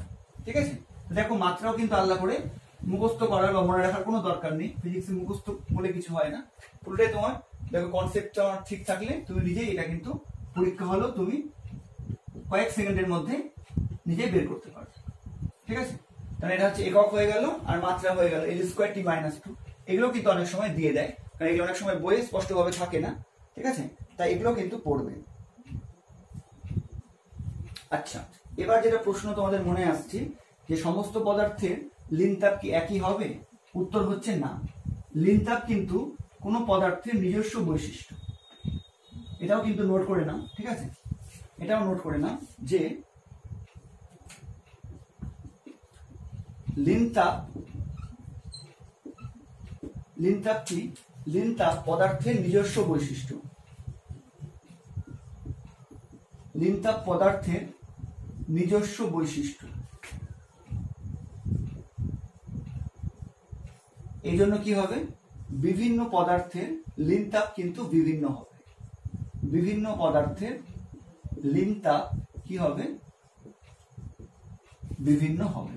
ঠিক আছে, তো যদি প্রশ্ন করা হয় যে বিভিন্ন পদার্থের লিন তাপ বিভিন্ন হয় কেন, তাহলে কিন্তু এটাই বলবে যে লিন তাপ যেহেতু পদার্থের নিজস্ব বৈশিষ্ট্য, তো প্রত্যেক পদার্থের কিন্তু এই লিন তাপের ভ্যালুটা বা লিন তাপটা বিভিন্ন হবে। দুটো পদার্থের লিন তাপ কিন্তু কখনো একই হবে। ঠিক আছে, যেমন আমরা আপেক্ষিক তাপও পড়েছি, প্রত্যেকটা পদার্থের আরো আলাদা, তেমন লিন তাপও কিন্তু প্রতিটা পদার্থের আলাদা। এবার এই লিন তাপকে কিন্তু চারটা ভাগে ভাগ করতে পারি, সেটা এবার আমরা দেখব। এবার দেখো লিন তাপের প্রকারভেদ। লিন তাপের প্রকারভেদ মানে লিন তাপ কত রকমের হতে পারে এবং কেন হতে পারে। দেখো আমরা একটু আগে জাস্ট পড়লাম যে কঠিনকে তাপ দিলে কি হতে পারে, সেটা হতে পারে তরল। আবার তরল থেকে তাপ বর্জন বের করে নিলে ওটা হতে পারে কঠিন। আবার তরলকে তাপ দিলে সেটা কি হতে পারে? গ্যাসীয় বা বাষ্পীয় অবস্থা। আবার গ্যাসীয় অবস্থা থেকে তাপ বের করে নিলে সেটা কি হতে পারে? তরল হতে পারে। তার মানে পদার্থের অবস্থা রূপান্তর কত রকমের হতে পারে? কঠিন থেকে তরল, আবার তরল থেকে কঠিন, দুই রকম। এবং তরল থেকে গ্যাসীয়, আবার গ্যাসীয় থেকে তরল, আরো দুই রকম, মানে মোট চার রকম। তো যেহেতু লিন তাপে কি ঘটছে? পদার্থের অবস্থার পরিবর্তন ঘটছে, উষ্ণতার কোনো পরিবর্তন ঘটছে না। আর যেহেতু পদার্থের অবস্থার পরিবর্তন মোট চার রকমের হতে পারে, সেই জন্য লিন তাপও কিন্তু চার রকমের হতে পারে। বুঝতে পেরেছ? সেই জন্য লিন তাপ কিন্তু চার রকমের। তো ফিজিক্সের সবকিছুর পিছনে কিন্তু একটা লজিক আছে, কিন্তু তোমাকে সেটা সেইভাবে তোমাকে পড়তে হবে বা খোঁজার তোমাকে মনন রাখতে হবে। আচ্ছা, এবার একে একে আমি প্রতিটা বলবো। তো প্রথম চলে আসছে গলনের লিন তাপ। গলনের লিন তাপ। এবার আমি অনেক ভালো স্টুডেন্টকেও দেখেছি যে তারা কিন্তু এই সংজ্ঞাগুলো মুখস্থ করতে চায়। এবার মুখস্থ করতে গেলে সমস্যা হচ্ছে যে যদি একটা ছোট্ট অংশ এদিক থেকে এদিক হয়ে যায় বা ভুল হয়ে যায়, তাহলে কিন্তু পুরো সংখ্যাটাই তোমার ভুল হয়ে যাবে। এই জন্য মুখস্থ করার কোনো দরকার নেই, আমি প্রত্যেকটা ভালো করে বুঝিয়ে দিচ্ছি। তোমরা যদি এইভাবে জাস্ট শুধু কনসেপ্টটা মনে রাখো, তাহলে দেখবে প্রতিটা সংজ্ঞায় তোমরা একই রকম ভাবে লিখতে পারবে, কোন রকম মুখস্থর দরকার পড়বে। দেখো, তো গলনের লিন তাপ। ঠিক আছে, এবার যে প্রশ্নগুলো করছি সেগুলো তোমরা উত্তর দাও। গলন কার হয়? গলন হয় কঠিন পদার্থে। আচ্ছা, একটু নিচে লিখি। গলন কার হয়? গলন হয় কঠিন পদার্থে। কঠিন পদার্থকে কি দিলে গলন হয়? তাপ দিলে গলন হয়। ঠিক আছে, তো গলনের ফলে কঠিন পদার্থটা কিসে পরিণত হয়? পদার্থটা কঠিন থেকে সম্পূর্ণরূপে তরল অবস্থায় পরিণত হয়। ঠিক আছে, এবার গলনের সময় মানে যে উষ্ণতায় গলন ঘটে তাকে আমরা কি জানি? গলনাঙ্ক। এই সমস্ত তথ্য যদি তোমার জানা থাকে তাহলে কিন্তু তোমার সংজ্ঞাটা একদমই মুখস্থ করা দরকার নেই। কি বললাম? গলনের লিনতাপ। গলন কার হয়? কঠিন পদার্থে। তার মানে কঠিন পদার্থকে তাপ দিলে কি হয়? কঠিন থেকে সম্পূর্ণরূপে তরল পদার্থে পরিণত হয়, সেটাকে আমরা বলছি গলন। গলনের সময় কোন উষ্ণতায় গলন ঘটে? গলনাঙ্কের উষ্ণতায় গলন ঘটে। যেমন বরফের গলনাঙ্ক 0°C। ঠিক আছে, এবার দেখো এটা দিয়ে আমরা এইটুকু তথ্য দিয়ে আমরা সংজ্ঞাটা কিভাবে লিখবো খুব ভালো করে বুঝো। একটা সংখ্যা বুঝে গেলে কিন্তু প্রতিটা সংখ্যা লিখতে পারবে। দেখো, গলনের লিনতাপ। তো লিনতাপের সংজ্ঞাতে আমি এখনই যে লিখলাম সেখানে আমি কি ব্যবহার করেছি প্রথমে সেটা মনে রাখতে হবে। প্রমাণ চাপে একক ভরের। এখনই যে আমি সংখ্যাটা লিখেছিলাম সেখানে আমি কি ব্যবহার করেছিলাম খেয়াল করে দেখো। প্রমাণ চাপে একক ভরের কোনো পদার্থের অবস্থার পরিবর্তন না ঘটিয়ে শুধুমাত্র উষ্ণতার পরিবর্তন ঘটাতে ওই পদার্থে যে পরিমাণ তাপ প্রয়োগ করতে হয় বা নিষ্কাশন করতে হয় সেই পরিমাণ তাপই হলো ওই পদার্থের অবস্থার পরিবর্তনের লিনতাপ। ঠিক আছে, তো দেখো প্রমাণ চাপে একক ভরের কোনো পদার্থের, তো এখানে কোন পদার্থের? যেহেতু গলনের লিনতাপ, তো গলন কার হবে? কঠিন পদার্থে। তাই এখানে হয়ে যাবে কঠিন পদার্থে। বুঝতে পেরেছ? আচ্ছা, কঠিন পদার্থে। এবার কঠিন পদার্থকে লিনতাপের ক্ষেত্রে উষ্ণতার স্থির থাকবে। এবার কঠিন পদার্থ যখন গলে তরল হবে তখন তার কোন উষ্ণতায় স্থির থাকবে? উত্তর হচ্ছে সেটার গলনাঙ্কের উষ্ণতায় স্থির থাকবে। সেই জন্য কি লিখবে এখানে? প্রমাণ চাপে একক ভরের কোনো কঠিন পদার্থকে কোন উষ্ণতায় স্থির রাখতে হবে? পদার্থকে তার গলনাঙ্কের উষ্ণতায়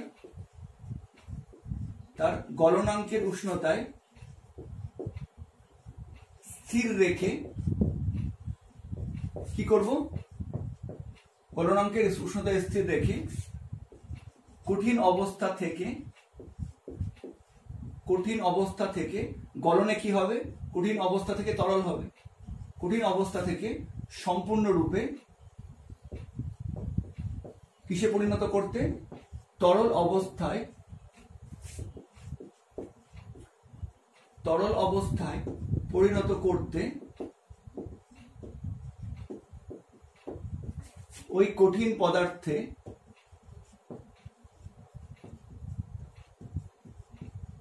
যে পরিমাণ, আচ্ছা এবার গলন হলে তাপ দিতে হবে না তাপ বের করতে হবে? তাপ দিতে হবে।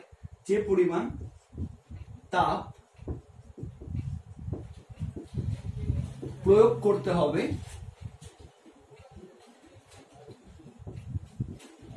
সেই পরিমাণ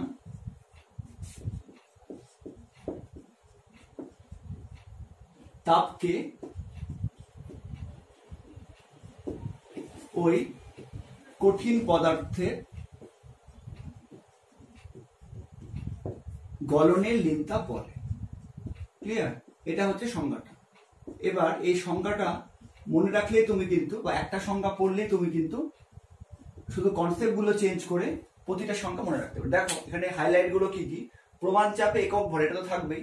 গলনের লিনতাপ, গলন কার হয়? কঠিন পদার্থে। আচ্ছা, এবার যেহেতু লিনতাপের সময় উষ্ণতা স্থির থাকে, তো এখানে কোন উষ্ণতা স্থির থাকবে? গলনাঙ্কের উষ্ণতা স্থির থাকবে। সেটা লিখেছি গলনাঙ্কের উষ্ণতা স্থির রেখে। ঠিক আছে, এবার গলন মানে কি হবে? কঠিন থেকে তরল হবে। তাই লিখেছি কঠিন অবস্থা থেকে সম্পূর্ণরূপে তরল অবস্থায় পরিণত করতে। আচ্ছা, এবার তাপ দিতে হবে না তাপ নিতে হবে, মানে বর্জন করতে হবে? তো তাপ দিতে হবে। যে পরিমাণ তাপ প্রয়োগ করতে হবে বা দিতে হবে সেটাই হচ্ছে গলনের লিনতাপ। ঠিক আছে, ক্লিয়ার হয়েছে? আচ্ছা, এবার এই যে কনসেপ্টটা, এই আমরা কিন্তু পুরো যে স্ট্রাকচার আছে এটাকে একই রাখবো। এটাকে একই রেখে আমরা কি করব? এবার অন্য সংজ্ঞাগুলো বোঝার চেষ্টা করব।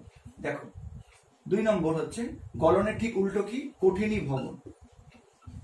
গলনের ঠিক উল্টো হচ্ছে কঠিনীভবন। তাই আরেকটা লিনতাপ হচ্ছে কঠিনীভবনের লিনতাপ, যেটা আগেই বললাম যতগুলো অবস্থার পরিবর্তন ঘটে ততগুলো আমরা লিনতাপ দেখতে পারবো। আচ্ছা, এবার বলো কঠিনীভবন। কঠিনীভবন কার হয়? যেমন তুমি জলকে ফ্রিজে রেখে দিলে সেটা জমে কঠিন হয়ে গেল, এটাই হচ্ছে কঠিনীভবন। তাহলে কঠিনীভবন কার হবে? কঠিনীভবন হবে তরল পদার্থে। কঠিনীভবনে কি করতে হবে? পদার্থ থেকে তাপ বর্জন করতে হবে বা ঠান্ডা করতে হবে, এই জন্য মাইনাস তাপ লিখলাম। কঠিনীভবনের ফলে কি হবে? তরল থেকে সম্পূর্ণরূপে কঠিন অবস্থায় পরিণত হবে। আচ্ছা, এবার কঠিনীভবনের সময় কোন উষ্ণতায় স্থির থাকবে। তো কঠিনীভবনের সময় যে উষ্ণতায় কঠিনীভবন ঘটে তাকে আমরা বলি হিমাঙ্ক। তো সেই জন্য হিমাঙ্কের উষ্ণতা স্থির রাখতে হবে। এবার দেখো এই তথ্যগুলো শুধু এখানে আমি অ্যাপ্লাই করবো, মূল জিনিসটা একই থাকবে। তাহলে কি লিখবো দেখো, কঠিনীভবনের লিঙ্কটা কিতে শুরু করেছিলাম একই থাকবে, প্রমাণ চাপে, ঠিক আছে, প্রমাণ চাপে একক ভরের, প্রমাণ চাপে একক ভরের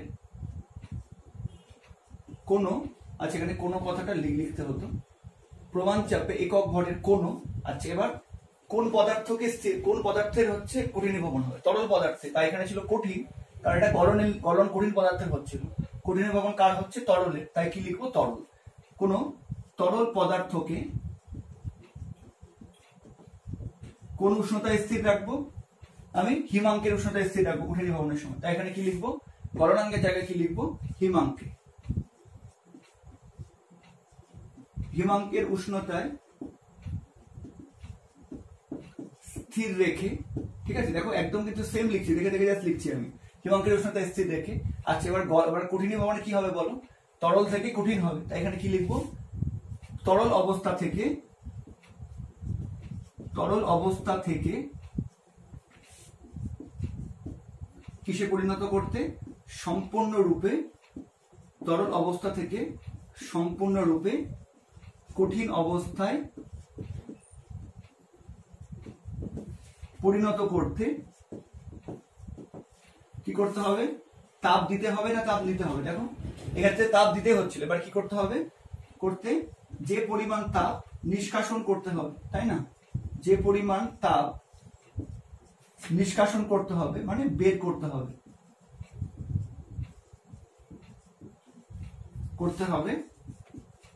সেই পরিমাণ তাপকে কি বলবো, ওই পদার্থের কিসের লীন তাপ, কঠিনীভবনের লীন তাপ, কঠিনীভবনের লীন তাপ, ঠিক আছে, ক্লিয়ার।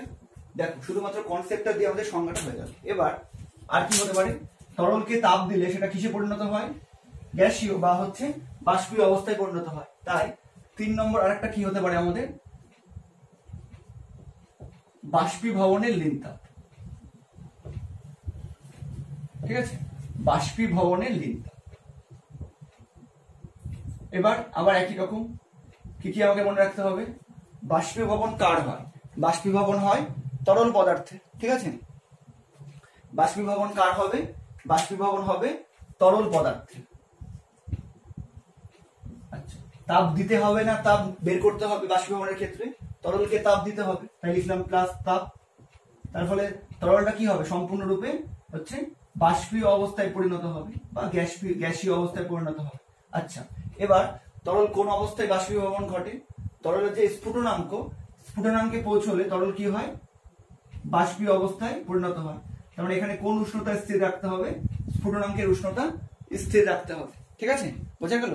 তো এটুকু কনসেপ্ট দিয়ে কিন্তু আমরা বাষ্পীভবনের লীন তাপের সংজ্ঞাটা লিখতে পারবো। দেখো একই ফরম্যাট থাকবে, একই রকম স্টার্ট করবো, প্রমাণ চাপে, হয়তো তোমাদের মনে হচ্ছে যে সময় একটু বেশি লাগছে, কিন্তু এইভাবে একবার যদি বুঝে নাও, সময় একটু খরচ করে, তাহলে কিন্তু তোমাদের আর কোনো অসুবিধা হবে না, মুখস্থ করতে হবে না, ঠিক আছে।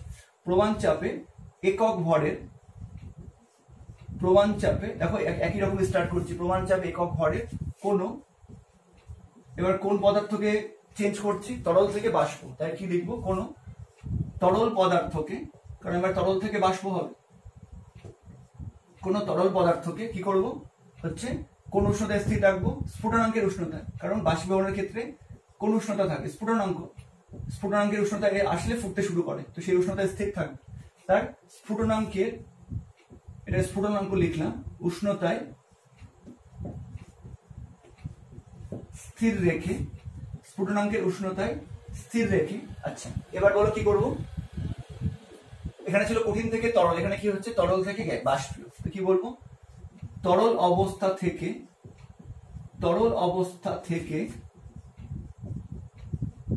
সম্পূর্ণরূপে, তরল অবস্থা থেকে সম্পূর্ণরূপে কোন অবস্থায় নিয়ে আসবো, বাষ্পীয় অবস্থায়, তরল অবস্থা থেকে সম্পূর্ণরূপে বাষ্পীয় অবস্থায় আনতে এবার বলো তাপ দিতে হবে না তাপ নিতে হবে? তরল থেকে বাষ্প করছে, এবার কি করতে হবে? তাপ দিতে হবে। আনতে যে পরিমাণ তাপ প্রয়োগ করতে হবে, যে পরিমাণ তাপ প্রয়োগ করতে হবে, একই রকম কিন্তু দেখো ল্যাঙ্গুয়েজ একই রকম, সেই পরিমাণ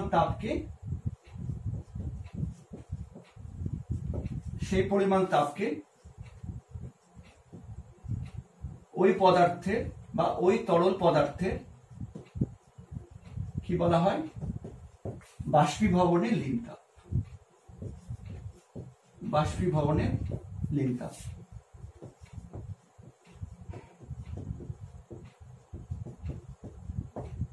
ক্লিয়ার?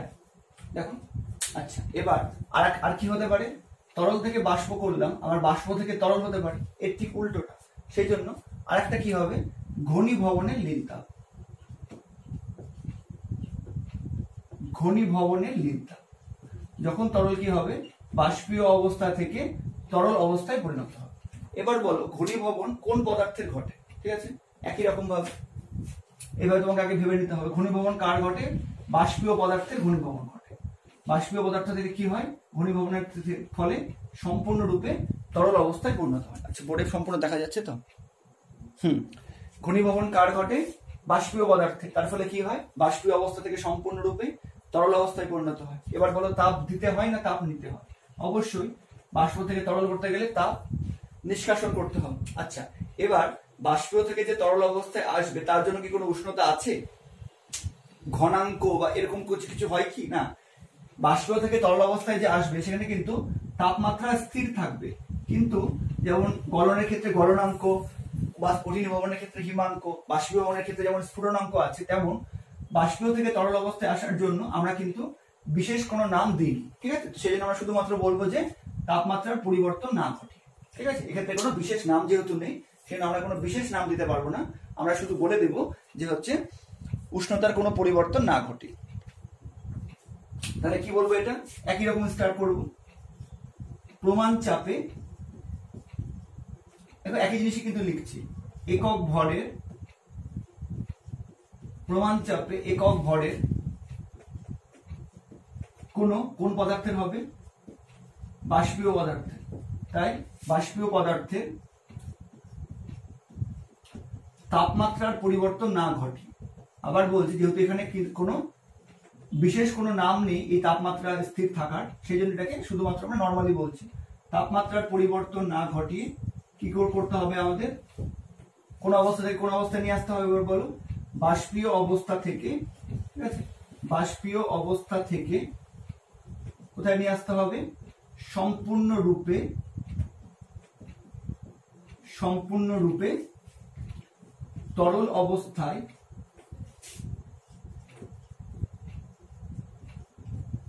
আনতে কি করতে হবে? যে পরিমাণ তাপ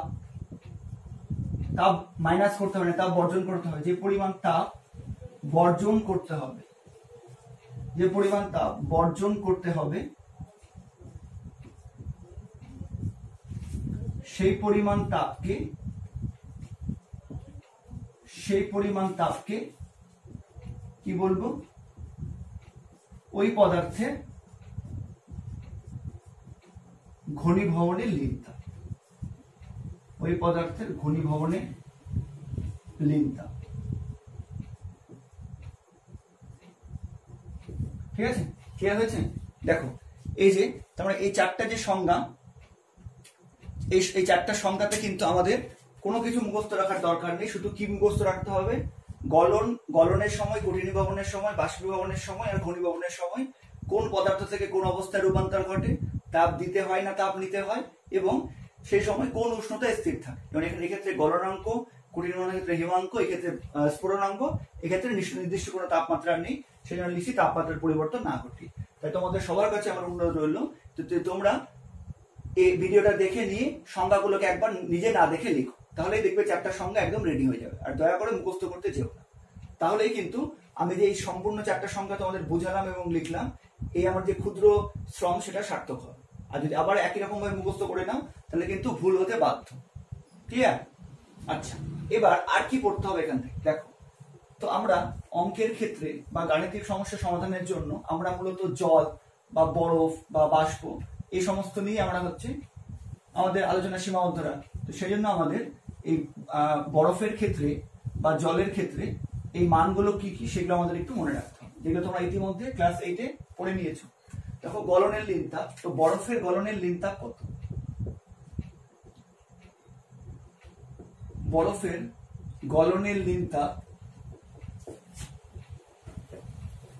বরফের গলনের লিনতাপ কত? দুটোই বলছি। সিজিএস পদ্ধতিতে কত? 80 ক্যালোরি প্রতি গ্রাম। এর মানে কি? এর মানে হচ্ছে প্রমাণ চাপে হচ্ছে 1 গ্রাম বরফকে উষ্ণতার পরিবর্তন না ঘটিয়ে বা গলনাঙ্কের উষ্ণতা স্থির রেখে যদি 80 ক্যালোরি তাপ দেওয়া হয় তাহলে সেটা 0 ডিগ্রি উষ্ণতার 1 গ্রাম কিসে পরিণত হবে? জলে পরিণত হবে। আচ্ছা, এবার এসআই পদ্ধতিতে এই ভ্যালুটা কত? এটা কিন্তু অনেক সময় জিজ্ঞাসা করে। এসআই পদ্ধতিতে ট্রান্সফার করলে হয়ে যাবে 3.36 × 10⁵ জুল পার কেজি। ঠিক আছে, এটা হচ্ছে বরফের লিনতাপের কিসের মান? সিজিএস পদ্ধতিতে আর এসআই পদ্ধতির মান। এবার এখানে আমি পড়লাম যে কঠিনী ভবনের লিনতাপ এর মান কত?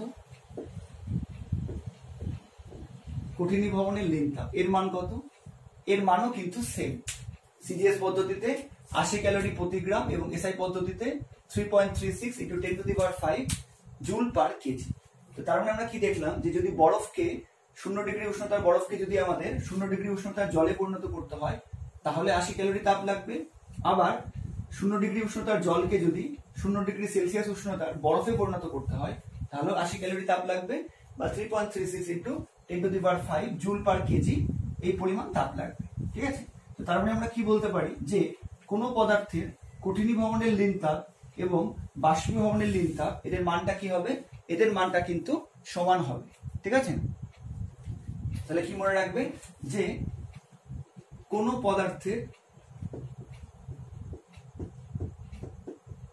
পদার্থের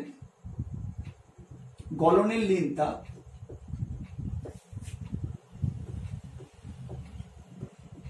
সমান সমান কি হবে? ওই পদার্থের কঠিনী ভবনের লিনতাপ। এবার উত্তর হচ্ছে, প্রশ্ন হচ্ছে কেন? নিজেকে প্রশ্ন করো। আমরা যেটা অটোমেটিক কনসেপ্টটা দিয়ে দিয়েছি, লিনতাপের কনসেপ্টটা।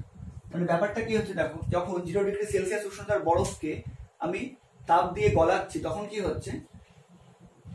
কত উষ্ণতা লাগছে? প্রতি গ্রাম বরফকে গলাতে 80 ক্যালোরি তাপ লাগছে। সেই তাপটা আমরা সাপ্লাই করছি। এবার এই তাপটা নিয়ে বরফের কি পরিবর্তন হচ্ছে? বরফটা 0 ডিগ্রি উষ্ণতায় থেকে মানে উষ্ণতার পরিবর্তন না হয়ে বা গলনাঙ্কের উষ্ণতায় স্থির রেখে বরফটা কি হচ্ছে?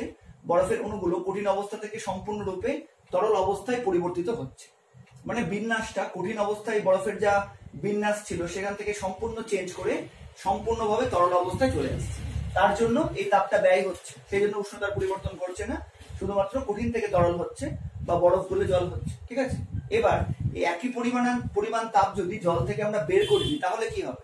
তাহলে তরলের যে বিন্যাস নতুন বিন্যাস পরিণত হয়েছিল সেটা ভেঙে আবার বরফের নতুন বিন্যাসে ফিরে আসবে। তো তার মানে যখন আমরা তাপটা বের করে নিচ্ছি তার ফলে কি হচ্ছে?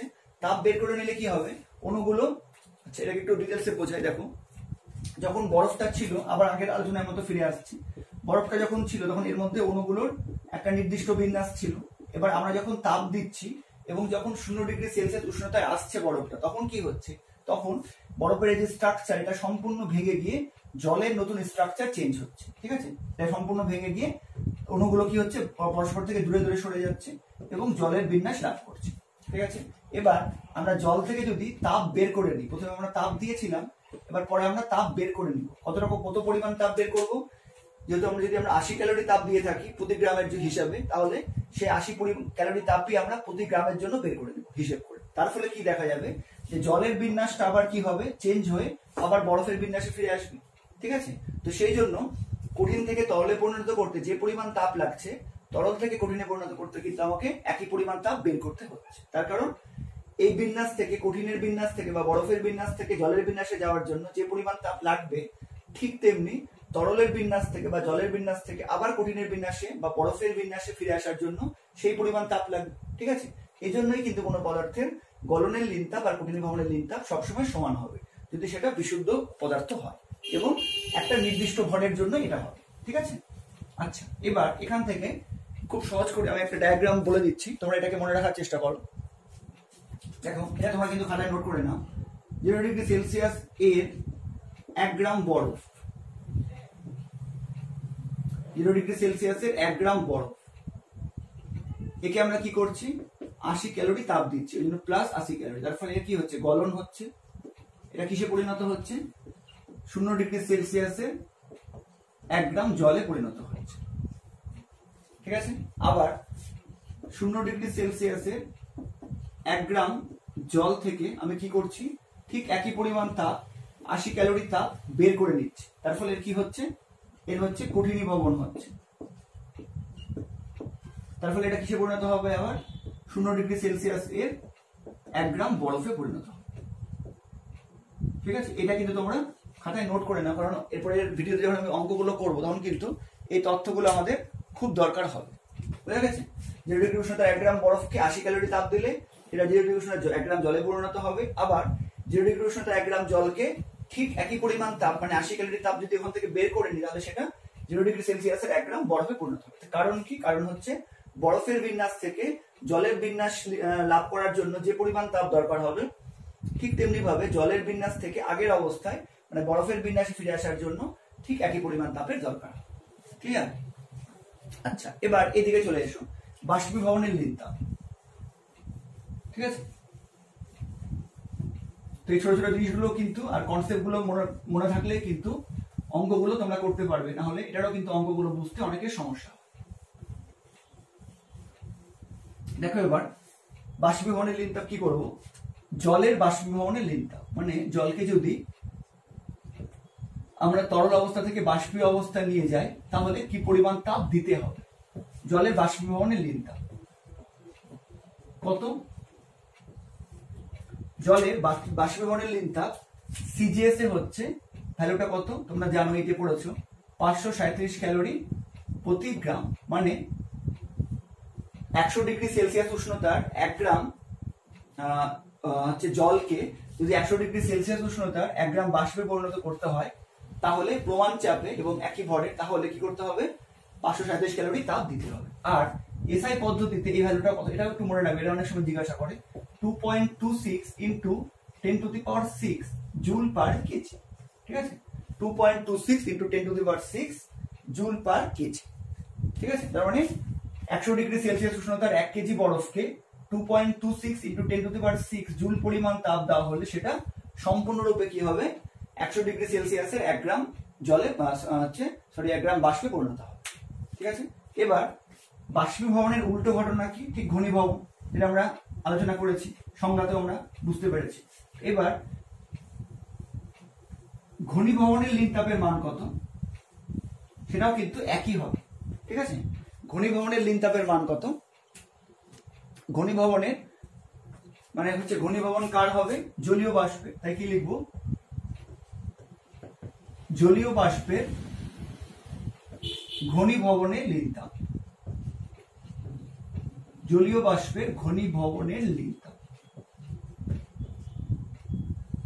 এর ভ্যালু কত হবে, এর ভ্যালুও কিন্তু সেম হবে, সিজিএস এ 537 ক্যালোরি প্রতি গ্রাম এবং এসআই তে 2.26 into 10 to the power 6 joule per KG. Clear? কেন হচ্ছে, তার কারণ গলন আর কঠিনভবন দুটো বিপরীত ঘটনা, এই দুটোর মান সমান হবে। আবার বাষ্পীভবন এবং ঘনীভবন ঠিক দুটো বিপরীত ঘটনা, তাই এদেরও মানটা কিন্তু সমান হবে। তাই একই রকম ভাবে আমরা কি বলতে পারি যে অতএব কোনো পদার্থের, এটা কিন্তু পরীক্ষা দ্বারা অবশ্যই প্রমাণিত, কোনো পদার্থের বাষ্পীভবনের লিন তাপ, কোনো পদার্থের বাষ্পীভবনের লিন তাপ সমান সমান কি হবে, ওই পদার্থের ঘনীভবনের লিন তাপ। ঠিক আছে? এই দুটোর মানও কিন্তু সেম হবে যদি বিশুদ্ধ পদার্থ হয় এবং প্রমাণ চাপে ঘটানো হয় এটা। ঠিক আছে? আচ্ছা, এবার যদি জিজ্ঞেস করো এর হচ্ছে কেন হবে, তার কারণ এখানে যেটা আমরা বুঝেছিলাম একই কনসেপ্ট, যে জলকে যখন আমরা একটা নির্দিষ্ট পরিমাণ জলকে যখন আমরা প্রমাণ চাপে তরল অবস্থা থেকে বাষ্পীয় অবস্থায় নিয়ে যাচ্ছি তখন কি হচ্ছে, জলের যে অণুর বিন্যাসটা ছিল আমরা প্রতি গ্রামের জন্য যে 537 ক্যালোরি তাপ দিচ্ছি, তার ফলে কি হচ্ছে, জলের বিন্যাসটা চেঞ্জ হয়ে বাষ্প বা হচ্ছে গ্যাসের বিন্যাস লাভ করছে, পুরো তাপটা সেই কাজে ব্যয় হচ্ছে। এবার আমরা যদি বাষ্পীয় অবস্থা থেকে ঠিক একই পরিমাণ তাপ বের করে নিই বা নিষ্কাশন করে নিই, তাহলে কি হবে, অণুগুলো আবার কি হবে, যারা ছড়িয়ে গেছিল তাপ দেওয়ার ফলে অণুগুলো আবার কাছাকাছি চলে আসবে এবং গ্যাসীয় অবস্থা থেকে বা বাষ্পীয় অবস্থা থেকে তরল অবস্থা বা জলের অবস্থায় চলে আসবে।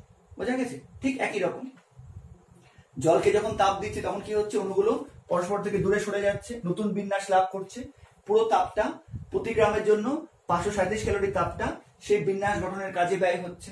আবার যখন বাষ্প থেকে আমরা প্রতি গ্রাম হিসাবে 537 ক্যালোরি তাপ বের করে নিচ্ছি, তখন কি হচ্ছে, জলীয় বাষ্পের বিন্যাস থেকে জলের বিন্যাস লাভ করছে, এই জন্যই পুরো তাপটা ব্যয় হচ্ছে, সেই জন্য উষ্ণতার কোনো পরিবর্তন ঘটছে না। ঠিক আছে? এই জন্যই কিন্তু কোনো পদার্থের বাষ্পীভবনের লীন তাপ আর ঘনীভবনের লীন তাপ কি হবে, সমান হবে। আশা করি বুঝতে পেরেছো। ঠিক আছে? এবার এটার মধ্যে এটাকেও একটা আমি গ্রাফিক্যালি বলে দিচ্ছি, এটা তুমি তোমরা মনে রাখবে। দেখো, 100 ডিগ্রি সেলসিয়াস এর কোণে উষ্ণতা 1 গ্রাম জল, একে আমরা কি করব, একে আমরা যদি প্লাস 537 ক্যালোরি তাপ দিই, তাহলে সেটা কি হয়ে যাবে, তাহলে সেটা তার কি ঘটবে, তার হচ্ছে বাষ্পীভবন ঘটবে এবং সেটা কিসে পরিণত হবে, 100 ডিগ্রি সেলসিয়াস এর বাষ্পে পরিণত হবে। ঠিক আছে? আবার এই 100 ডিগ্রি সেলসিয়াসের এর যে বাষ্প, 1 গ্রাম বাষ্প, সরি এখানেও 1 গ্রাম কথাটা লিখতে হবে কারণ ভরের পরিবর্তন হবে না। 100 ডিগ্রি সেলসিয়াসের 1 গ্রাম বাষ্প, এখান থেকে যদি আমরা ঠিক একই পরিমাণ তাপ বের করে নিই, মানে 537 ক্যালোরি তাপ বের করি, তাহলে কি হবে, এর ঘনীভবন ঘটবে এবং এর ফলে কি হবে, বাষ্পের বিন্যাসটা চেঞ্জ হয়ে আবার হচ্ছে জলের বিন্যাসে চলে আসবে। তার ফলে এটা কি হয়ে যাবে, 100 ডিগ্রি সেলসিয়াস এর 1 গ্রাম জলে পরিণত হবে। ঠিক উল্টো ঘটনা। ক্লিয়ার? তো এই যে গ্রাফিক্যাল হচ্ছে তথ্যটা, এটাও কিন্তু তোমরা লিপিবদ্ধ করে নাও। সম্পূর্ণটা পড়ে আসছে তো? হ্যাঁ, হাতে লেখা বুঝতে হয়তো একটু অসুবিধা হচ্ছে, কিন্তু একটু কষ্ট করে লিখে নাও। দেখো, এই দুটো তথ্য এবং এই দুটো তথ্য কিন্তু আমাদের অঙ্ক করার জন্য খুব ইম্পর্টেন্ট। ঠিক আছে? আচ্ছা, এবার এখান থেকে দুটো প্রশ্ন বলছি, খুব ভালো করে তোমরা নোট করে নাও, আমি আস্তে আস্তে বলছি। একটা প্রশ্ন হচ্ছে 0 ডিগ্রি সেলসিয়াসের 1 গ্রাম জল এবং 0 ডিগ্রি সেলসিয়াসের 1 গ্রাম বরফ, এর মধ্যে কোনটিতে হাত দিলে বেশি ঠান্ডা অনুভূত হবে। আবার বলছি, 0 ডিগ্রি সেলসিয়াসের 1 গ্রাম বরফ এবং 0 ডিগ্রি সেলসিয়াসের 1 গ্রাম জল, এর মধ্যে কোনটিতে হাত দিলে বেশি ঠান্ডা অনুভূত হবে। তো তোমরা কিন্তু এই হচ্ছে কনসেপ্টটা জানার আগেই তোমরা বলে দিতে পারবে যে বরফটা বেশি ঠান্ডা হবে। তার কারণ কি, দেখো, 0 ডিগ্রি সেলসিয়াসের 1 গ্রাম বরফে কি করা হয়েছে, 0 ডিগ্রি সেলসিয়াসের 1 গ্রাম জলে কি আছে, 80 ক্যালোরি তাপ বেশি আছে। কারণ 0 ডিগ্রি সেলসিয়াসের 1 গ্রাম বরফকে 80 ক্যালোরি তাপ দিলে তাহলে এটা জল হবে। ঠিক আছে? তার মানে 0 ডিগ্রি সেলসিয়াসের 1 গ্রাম জলে 80 ক্যালোরি তাপ বেশি আছে, আবার 0 ডিগ্রি সেলসিয়াসের 1 গ্রাম বরফে 80 ক্যালোরি তাপ কম আছে। সেই জন্য 0 ডিগ্রি সেলসিয়াসের 1 গ্রাম বরফে 80 ক্যালোরি তাপ কম থাকার জন্য প্রতি গ্রামের জন্য হচ্ছে 0 ডিগ্রি উষ্ণতার বরফটা বেশি ঠান্ডা বলে মনে হয়। ঠিক আছে? এবার এখান থেকে একই রকম প্রশ্ন, যে বা এটা এখান থেকে দিতে পারে যে 0 ডিগ্রি উষ্ণতার 1 গ্রাম জল এবং 0 ডিগ্রি উষ্ণতার 1 গ্রাম বরফ কোনটা বেশি উষ্ণ মনে হবে। তার উত্তর হবে 0 ডিগ্রি সেলসিয়াসের 1 গ্রাম জলকে বেশি উষ্ণ মনে হবে। তার কারণ এর মধ্যে 0 ডিগ্রি সেলসিয়াসের 1 গ্রাম জলে হচ্ছে প্রতি গ্রামের জন্য 80 ক্যালোরি তাপ বেশি আছে। ঠিক আছে? এবার এখান থেকে একই রকম প্রশ্ন, 100 ডিগ্রি সেলসিয়াসের 1 গ্রাম জল এবং 100 ডিগ্রি সেলসিয়াসের 1 গ্রাম বাষ্প, মানে এই দুটো, ঠিক আছে, এর মধ্যে কোনটিতে হাত দিলে হাত বেশি পুড়বে। দুটোতেই হাত পুড়বে, কোনটাতে হাত বেশি পুড়বে। আবার বলছি, তোমরা নোট করে নাও, 100 ডিগ্রি সেলসিয়াসের 1 গ্রাম জল এবং 100 ডিগ্রি সেলসিয়াসের 1 গ্রাম বাষ্প, এর মধ্যে কোনটিতে হাত দিলে হাত বেশি পুড়বে বা বেশি গরম অনুভূত হবে। তাহলে বুঝতেই পারছো 100 ডিগ্রি সেলসিয়াসের জলে কি আছে, প্রতি গ্রাম জলে 537 ক্যালোরি তাপ বেশি আছে। ঠিক আছে? আবার বলছি, 100 ডিগ্রি সেলসিয়াসের 1 গ্রাম জলকে যদি 537 ক্যালোরি তাপ দেওয়া হয়, তাহলে সেটা 100 ডিগ্রি সেলসিয়াসের 1 গ্রাম বাষ্পে পরিণত হচ্ছে। ঠিক আছে? আবার 100 ডিগ্রি সেলসিয়াসের 1 গ্রাম বাষ্প থেকে যদি 537 ক্যালোরি তাপ বের করে নেওয়া হয়, তাহলে সেটা 100 ডিগ্রি সেলসিয়াসের 1 গ্রাম জলে পরিণত হচ্ছে। তার মানে এবার নিজে ভেবে দেখো যে 100 ডিগ্রি সেলসিয়াসের 1 গ্রাম বাষ্পে কি আছে। 100 ডিগ্রি সেলসিয়াসের 1 গ্রাম জলের তুলনায় 100 ডিগ্রি সেলসিয়াসের 1 গ্রাম বাষ্পে 537 ক্যালোরি তাপ বেশি আছে। আবার বলছি 100 ডিগ্রি সেলসিয়াসের 1 গ্রাম বাষ্পে 100 ডিগ্রি সেলসিয়াসের 1 গ্রাম জলের তুলনায় 537 ক্যালোরি তাপ বেশি আছে, সেই জন্য 100 ডিগ্রি সেলসিয়াসের 1 গ্রাম বাষ্পটা কিন্তু বেশি গরম বা বেশি হাত পুড়বে। বুঝা গেছে? নিজেই ভাবো 100 ডিগ্রি সেলসিয়াসের 1 গ্রাম জলকে যদি আমরা 537 ক্যালোরি তাপ দিই তাহলে সেটা কি হবে? 100 ডিগ্রি সেলসিয়াসের 1 গ্রাম বাষ্পে পরিণত হবে। মানে কোনটাতে তাপ বেশি আছে? বাষ্পীয় অবস্থায় থাকাকালীন 100 ডিগ্রি উষ্ণতার প্রতি গ্রাম বাষ্পে কি হচ্ছে? 537 ক্যালোরি তাপ বেশি আছে, সেই জন্য কোনটাতে হাত বেশি পুড়বে বা বেশি গরম অনুভূত হবে? 100 ডিগ্রি সেলসিয়াসের 1 গ্রাম বাষ্পে হাত দিলে কিন্তু বেশি গরম অনুভূত হবে বা হাত বেশি পুড়বে। ঠিক আছে? তো এই দুটো প্রশ্ন এবং উত্তর তোমরা খাতায় লিপিবদ্ধ করে নাও। আশা করি বুঝতে পেরেছো। এবার আমরা লিনতাপ সম্বন্ধে সম্পূর্ণ কনসেপ্ট আমরা আশা করি তোমরা বুঝতে পেরেছো। এবার আমরা দুটো গ্রাফের মাধ্যমে এটাকে এবার এই দুটো গ্রাফের মাধ্যমে আমরা লিনতাপের কনসেপ্টটা আরো ভালো করে বুঝতে পারবো। দেখো এখানে দুটো গ্রাফ আছে। প্রথমটা হচ্ছে গলনের উষ্ণতা সময় লেখচিত্র, মানে কোনো কঠিন পদার্থের যখন গলন হয় তখন সময়ের সঙ্গে তার উষ্ণতার পরিবর্তন কি হয় তা এই লেখচিত্রে দেখানো হয়েছে। এবং দ্বিতীয়টা হচ্ছে কঠিনীভবনের উষ্ণতা সময় লেখচিত্র, মানে যখন কোনো তরল পদার্থ জমে কঠিনে পরিণত হয় তখন সময়ের সঙ্গে তার উষ্ণতার যে পরিবর্তন হয় সেটা এই গ্রাফের মাধ্যমে প্রকাশিত হয়েছে। তো প্রথম গ্রাফে চলে আসি, গলনের উষ্ণতা সময় লেখচিত্র। তো লেখচিত্রে একটা নাম দিয়ে দিই আমরা, এ বি সি ডি। খুব ভালো করে বুঝে দেখো, এই বিন্দুতে ধরো কোনো কঠিন রাখা আছে, ঠিক আছে? এবার এটা কি? এ হচ্ছে কঠিনের প্রাথমিক তাপমাত্রা, মানে কঠিন প্রথম অবস্থায় বা আমরা যখন তাপ দিতে শুরু করলাম সেই অবস্থায় কঠিন পদার্থটা যে উষ্ণতায় ছিল এই বিন্দুটা কিন্তু সেই উষ্ণতায় সূচিত করছে। ঠিক আছে? তো সেটা আমরা এখানে কোনো গ্রাফিক্যালি আমরা রিপ্রেজেন্ট করেছি, কিন্তু ভ্যালুগুলো পুট করিনি। সেটা হতে পারে 10 ডিগ্রি, কারো ক্ষেত্রে হতে পারে 20 ডিগ্রি। ঠিক আছে? আমরা র্যান্ডামলি যে কোনো কঠিনের ক্ষেত্রে এটা হচ্ছে দেখিয়েছি। তো এই বিন্দুর যে উষ্ণতা হবে, কিছু না কিছু একটা উষ্ণতা হবে, কারণ এই বিন্দু বরাবর এটা হচ্ছে উষ্ণতার অক্ষ, এটা সময় অক্ষ। এই বিন্দু বরাবর যে উষ্ণতা যে ভ্যালু হবে সেটাই হচ্ছে কঠিনের প্রাথমিক উষ্ণতা। আচ্ছা, এবারে দেখো এই বিন্দু থেকে দেখো আমরা তাপ দিয়েছি, উষ্ণতা এদিকে উষ্ণতা, তার মানে উষ্ণতা কেন বৃদ্ধি পাবে? তাপ দিলে বৃদ্ধি পাবে। তার মানে আমরা কি করেছি? এই বিন্দু থেকে কঠিন পদার্থটাকে তাপ দিতে শুরু করেছি। দেখো সময়ের সঙ্গে সঙ্গে আমরা তাপ দিয়ে চলেছি আর উষ্ণতাও কিন্তু বাড়ছে। কিভাবে বুঝতে পারছি? দেখো গ্রাফ থেকে দেখো, দেখো প্রথমে হচ্ছে উষ্ণতা ছিল এই পয়েন্ট, এবার তাপ দেওয়ার সঙ্গে সঙ্গে উষ্ণতা বাড়তে বাড়তে যখন বি বিন্দুতে এসে তখন কিন্তু উষ্ণতা অনেকটাই বৃদ্ধি পেয়েছে। ঠিক আছে? এবার বি বিন্দুতে কি হবে? বি বিন্দুতে গলন শুরু হবে, কারণ কোনো কঠিন পদার্থকে তাপ দিলে একটা নির্দিষ্ট উষ্ণতা কি হয়? গলন শুরু হয়। ঠিক আছে? এবার কি করে বুঝতে পারছি? দেখো বি অংশের পরে বা বি বিন্দুর পরে দেখো আর কিন্তু তাপমাত্রা বৃদ্ধি পায়নি। ঠিক আছে? বি বিন্দু থেকে সি বিন্দু পর্যন্ত এই অংশে কিন্তু তাপমাত্রা বৃদ্ধি পায়নি। তো আমরা কি জানি যে যখন কঠিন হচ্ছে গলনের লিনতাপের ক্ষেত্রে কি হয়? যখন পদার্থের অবস্থার পরিবর্তন হয় বা যখন কঠিন পদার্থ কঠিন থেকে সম্পূর্ণরূপে তরলে পরিণত হয় তখন কিন্তু তার উষ্ণতা স্থির থাকে। তো যেহেতু আমরা দেখলাম যে বি বিন্দু থেকে সি বিন্দু পর্যন্ত মানে বিসি অংশে যেহেতু গলন যেহেতু হচ্ছে উষ্ণতার পরিবর্তন হয়নি, এটা কি করে বুঝতে পারছি? দেখো এই বিসি অংশের উষ্ণতা কিন্তু দেখো একই আছে। দেখো বি বিন্দুতে উষ্ণতা যেখানে ছিল, যদি আমরা দাগটা কাটি, বি বিন্দুর উষ্ণতা হচ্ছে এইটা। ঠিক আছে?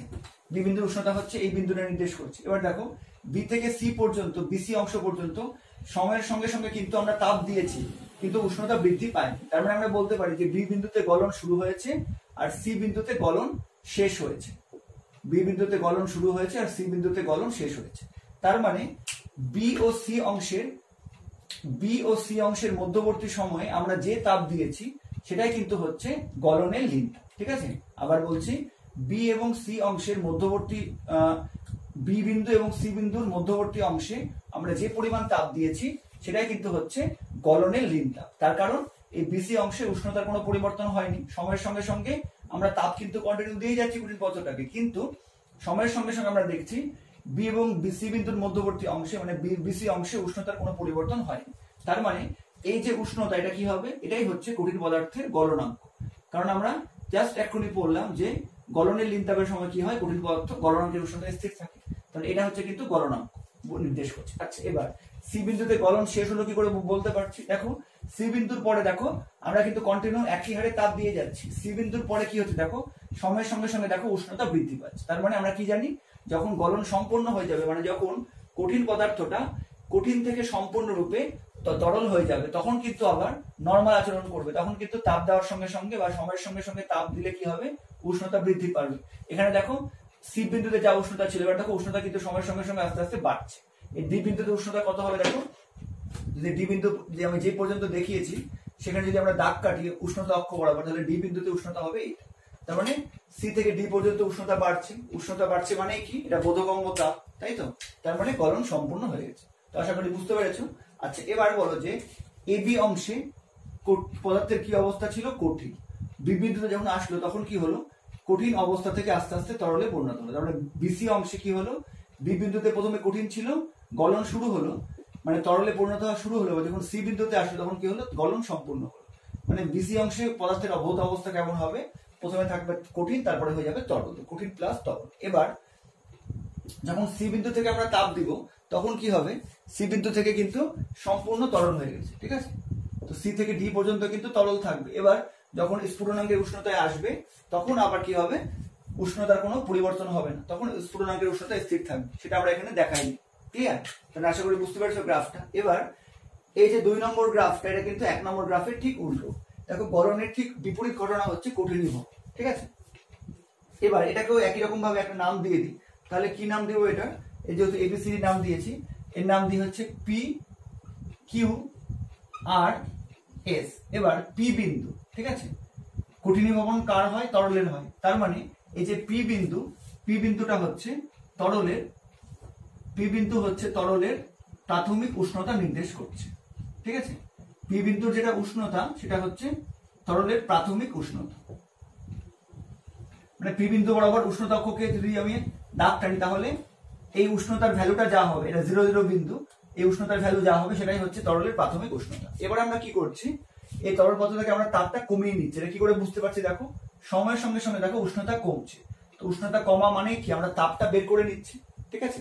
এবার কিউ বিন্দুতে যখন আসলো, তার মানে পি কিউ অংশে কি হচ্ছে, সময়ের সঙ্গে সঙ্গে হচ্ছে তাপটা বর্জিত হচ্ছে একই হারে, কারণ উষ্ণতা কমে যাচ্ছে, তাপ বর্জিত হচ্ছে বলে উষ্ণতা কমে যাচ্ছে। এবার কিউ বিন্দুতে যখন আসলো তখন কি হলো, তখন কিন্তু এর কঠিনীভবন শুরু হলো, ঠিক আছে?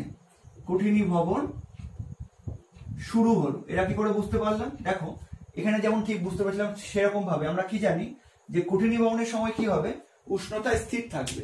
কোন উষ্ণতা স্থির থাকবে, তরল পদার্থটা তার হিমাঙ্কের উষ্ণতা স্থির থাকবে। তো দেখো কিউ থেকে আর পর্যন্ত এই অংশে কিন্তু উষ্ণতার কোনো পরিবর্তন হয়নি, এটা কিন্তু আমরা দেখাতেই পারবো। দেখো কিউ বিন্দুতে উষ্ণতা যা ছিল এখানে যা ভ্যালু হবে, আর বিন্দু পর্যন্ত কিন্তু উষ্ণতার কোনো পরিবর্তন হয়নি। তার মানে এই যে উষ্ণতা কিউ থেকে আর পর্যন্ত এই অংশের যে উষ্ণতা, এটা কিন্তু কি হচ্ছে, এটাই কিন্তু হচ্ছে সেই তরল পদার্থের হিমাঙ্ক, ঠিক আছে? এবার তার মানে কিউ বিন্দুতে কি হলো, কঠিনীভবন শুরু হলো। এবার কিউ থেকে আর পর্যন্ত কিন্তু উষ্ণতার কোনো পরিবর্তন হয়নি। তার মানে কিউ আর এই অংশে কি হয়েছে, তরল পদার্থটা তার হিমাঙ্কের উষ্ণতা স্থির আছে। এবার আর বিন্দুর পর থেকে কিন্তু আবার হচ্ছে কি হয়েছে, সময়ের সঙ্গে সঙ্গে তাপ বর্জন করে নিলে উষ্ণতা কমতে থাকছে। তো তার মানে আর বিন্দুতে এসে কি হয়েছে, ওই তরলের কিন্তু কঠিনীভবন শেষ হয়েছে, তাই তো? আর বিন্দুতে এসে কিন্তু কঠিনীভবন শেষ হয়েছে, কঠিনীভবন প্রক্রিয়া সম্পূর্ণ শেষ হলো। এবার তরলটা কি হয়ে যাবে, এবার তরলটা হচ্ছে কঠিন হয়ে যাবে। এবার উষ্ণতা কমালে কি হয়ে যাবে, উষ্ণতা কমালে কিন্তু সেই তরলটা আরো হচ্ছে কঠিন হয়ে যাবে, ঠিক আছে? তো তার মানে প্রথম অংশে কি ছিল, প্রথম অংশে ছিল তরল, কিউ বিন্দুতে যখন আসলো তখন কঠিনীভবন শুরু হলো, মানে তরল থেকে আস্তে আস্তে কঠিন অবস্থায় আসতে শুরু করলো। তার মানে কিউ আর অংশে কি হবে, তরল প্লাস কঠিন, আর বিন্দুর সম্পূর্ণরূপে কি হয়েছে, কঠিনে পরিণত হয়েছে, ঠিক আছে? এই হচ্ছে দুটো গ্রাফ। তার মানে আমরা যদি কোনো কঠিনকে তাপ দিতে থাকি তার ক্ষেত্রে আমরা একই রকম ভাবে কি পর্যবেক্ষণ করব, যেমন আমি তোমাদের পড়ানোর সময় বরফের ক্ষেত্রে উদাহরণটা দিয়ে বলেছিলাম যে দেখবো প্রথমে তাপ দিলে সময়ের সঙ্গে সঙ্গে বা তাপ দেওয়ার সঙ্গে সঙ্গে উষ্ণতা বৃদ্ধি পাচ্ছে, কিন্তু যখনই দেখবো যে উষ্ণতার কোনো পরিবর্তন হচ্ছে না তখনই বুঝবো যে সেই কঠিন পদার্থের গলন শুরু হয়েছে, এবং যে উষ্ণতায় থার্মোমিটারের রিডিংটা থেমে আছে বা যে উষ্ণতায় থার্মোমিটারের পাতটা থেমে আছে সেই উষ্ণতাই হচ্ছে কঠিনের গলনাঙ্ক। এবার যখন হচ্ছে সম্পূর্ণ কঠিন পদার্থটা সম্পূর্ণ গলে তরল অবস্থায় চলে আসবে, তারপরে কিন্তু দেখবো যে হচ্ছে সময়ের সঙ্গে সঙ্গে তাপ দেওয়ার সঙ্গে সঙ্গে উষ্ণতা বৃদ্ধি পাচ্ছে, ঠিক আছে? এবার কঠিনীভবনের ক্ষেত্রে কি হবে, যখন কোনো তরলকে যখন আমরা হচ্ছে উষ্ণতা কমিয়ে দেব, বা যখন কোনো তরল পদার্থ থেকে আমরা সময়ের সঙ্গে সঙ্গে তাপ বের করে নিব, তাহলে তার উষ্ণতা কমবে। এবার আমরা দেখবো উষ্ণতা কমতে কমতে একটা উষ্ণতায় এসে আসার পর থার্মোমিটারের পার্ট কিন্তু একই হয়ে গেছে। তখনই আমরা বুঝতে পারবো যে সেই তরলটা তার মানে কঠিনীভবন প্রক্রিয়া শুরু হয়েছে, এবং যতক্ষণ পর্যন্ত না থার্মোমিটারের পার্টটা কমছে বা পরিবর্তন হচ্ছে ততক্ষণ পর্যন্ত কিন্তু কঠিনীভবন প্রক্রিয়া চলছে। তো যখনই দেখবো যে থার্মোমিটারের পার্টটা আরো কমবে, মানে সময়ের সঙ্গে সঙ্গে আমরা তাপ বর্জন করব এবং তরল পদার্থ আরো কঠিন হতে থাকবে, আরো বেশি করে জমতে থাকবে, তখন বুঝবো যে কঠিনীভবন প্রক্রিয়া শুরু হয়েছে এবং সময়ের সঙ্গে সঙ্গে তাপ বর্জন করার ফলে কি উষ্ণতা হ্রাস পাচ্ছে। ঠিক আছে, তো এই দুটো, এই বিসি অংশ কি নির্দেশ করছে গলনাঙ্কের উষ্ণতা, আর কঠিনীভবনের ক্ষেত্রে এই কিউআর অংশ নির্দেশ করছে কি নির্দেশ করছে কিউআর অংশ নির্দেশ করছে হিমাঙ্কের উষ্ণতা। ঠিক আছে, এই গ্রাফ দুটো তোমাদের পরীক্ষাতে জন্য শুধু ইম্পর্টেন্ট সেটাই নয়, গ্রাফগুলো যেমন ডাইরেক্ট আঁকতে দিতে পারে বা তোমাকে গ্রাফটা আঁকতে দিয়ে বলতে পারে এর বিভিন্ন অংশগুলো ব্যাখ্যা করো, তখন কিন্তু তোমাকে স্পষ্টভাবে বিভিন্ন অংশগুলো ব্যাখ্যা করতে হবে। তো আশা করি বুঝতে পেরেছো। এবং আরেক ধরনের প্রশ্ন দিতে পারে যেখানে তোমাকে একটা গ্রাফ দিয়ে দিবে, দিয়ে বলবে যে এখানে তোমাকে হয়তো উষ্ণতা দিয়ে দিল, ধরো দিয়ে দিল যে 100 ডিগ্রি সেলসিয়াস, দিয়ে বললো গলনাঙ্ক কত, ঠিক আছে, গলনাঙ্ক কোন উষ্ণতায় শুরু হচ্ছে, এরকম বিভিন্ন রকম ফান্ডামেন্টাল প্রশ্ন কিন্তু করতে পারে। তাই গ্রাফগুলো কিন্তু শুধু মনে রাখলে চলবে না, প্রত্যেকটা অংশ তোমাকে পুঙ্খানুপুঙ্খভাবে বুঝতে হবে। তো আশা করি বুঝতে পেরেছো গ্রাফ দুটো। তো এই ছিল লিনতাপ সম্পর্কিত সমস্ত রকম ইনফরমেশন এবং সমস্ত প্রয়োজনীয় তথ্য। তো আশা করি তোমরা বুঝতে পেরেছো। এবার শেষ অংশে আরো দুটো তথ্য তোমাদের বলে রাখি, সেই দুটো তথ্য হচ্ছে যে, হ্যাঁ এখানে হয়ে যাবে, দেখো তোমরা কিন্তু অবশ্যই নোট করে নাও। দেখো, জল যখন বাষ্পে পরিণত হয়, ঠিক আছে, জল বাষ্পে পরিণত হলে তা প্রায় 1600 গুণ বেশি জায়গা দখল করে বা বেশি আয়তন দখল করে। ঠিক আছে, যখন জল ফুটে বাষ্প পরিণত হবে এবং জল যখন সম্পূর্ণরূপে বাষ্প পরিণত হয়ে যাবে, তখন কিন্তু সেটা প্রায় 1600 গুণ বেশি জায়গা বা বেশি আয়তন দখল করবে। আচ্ছা, আবার আমরা জানি যে একই রকম আমরা জানি যে জল জমে বরফ হলে কি হয়, জল জমে বরফ হলে আয়তনে বাড়ে, এটা তোমাদের জানাই আছে। জল জমে বরফ হলে কি হয়, আয়তন বৃদ্ধি পায়, তো কত আয়তন থেকে কত আয়তন বরফ তৈরি হয় সেটাও তো আমরা আর্কিমিডিসের অঙ্কের সময় আমি বলেছিলাম যে প্রতি 10 সেন্টিমিটার কিউব বা প্রতি 10 ঘন সেমি বরফ, প্রতি 10 ঘন সেমি জল জমে কি হয়, 11 ঘন সেমি বরফ হয়। মানে যদি 10 ঘন সেমি জলকে আমরা জমিয়ে দিই, তাহলে যে বরফ হবে তার আয়তন হবে 11 ঘন সেমি। ঠিক আছে, বরফ হবে বা বরফ তৈরি হবে। ঠিক আছে, তাহলে ভাষাটা ঠিক হবে। এই দুটো তথ্য কিন্তু তোমরা অবশ্যই নোট ডাউন করে না, এগুলো কিন্তু অনেক সময় শর্ট কোয়েশ্চেনে আসে, বিশেষ করে এই পরীক্ষা। নিজেরা তোমাদের জানা ছিল জল বাষ্পে পরিণত হলে 1600 গুণ বেশি আয়তন বা বেশি জায়গা দখল করে, জায়গা বা আয়তন যেটাই বলবে। ঠিক আছে, তো আশা করি লিনতাপের সম্বন্ধে তোমাদের কোনো রকম কনফিউশন বা কোনো রকম ভীতি আর নেই, সমস্ত কিছুই তোমরা বুঝতে পেরেছো। এই আশা নিয়ে আজকের ভিডিও শেষ করছি। কোনো প্রবলেম হলে অবশ্যই কমেন্টে জানাতে ভুলবে না, এবং এর নেক্সট ভিডিওতে আমি কিন্তু লিনতাপ সম্পর্কিত সমস্ত রকম অঙ্কগুলো নিয়ে আলোচনা করব। ঠিক আছে, তাই তোমরা লিনতাপের কনসেপ্টগুলো ভালো করে বোঝো এবং প্রতিটা অংশ কিন্তু খাতায় নোট ডাউন করে রাখো।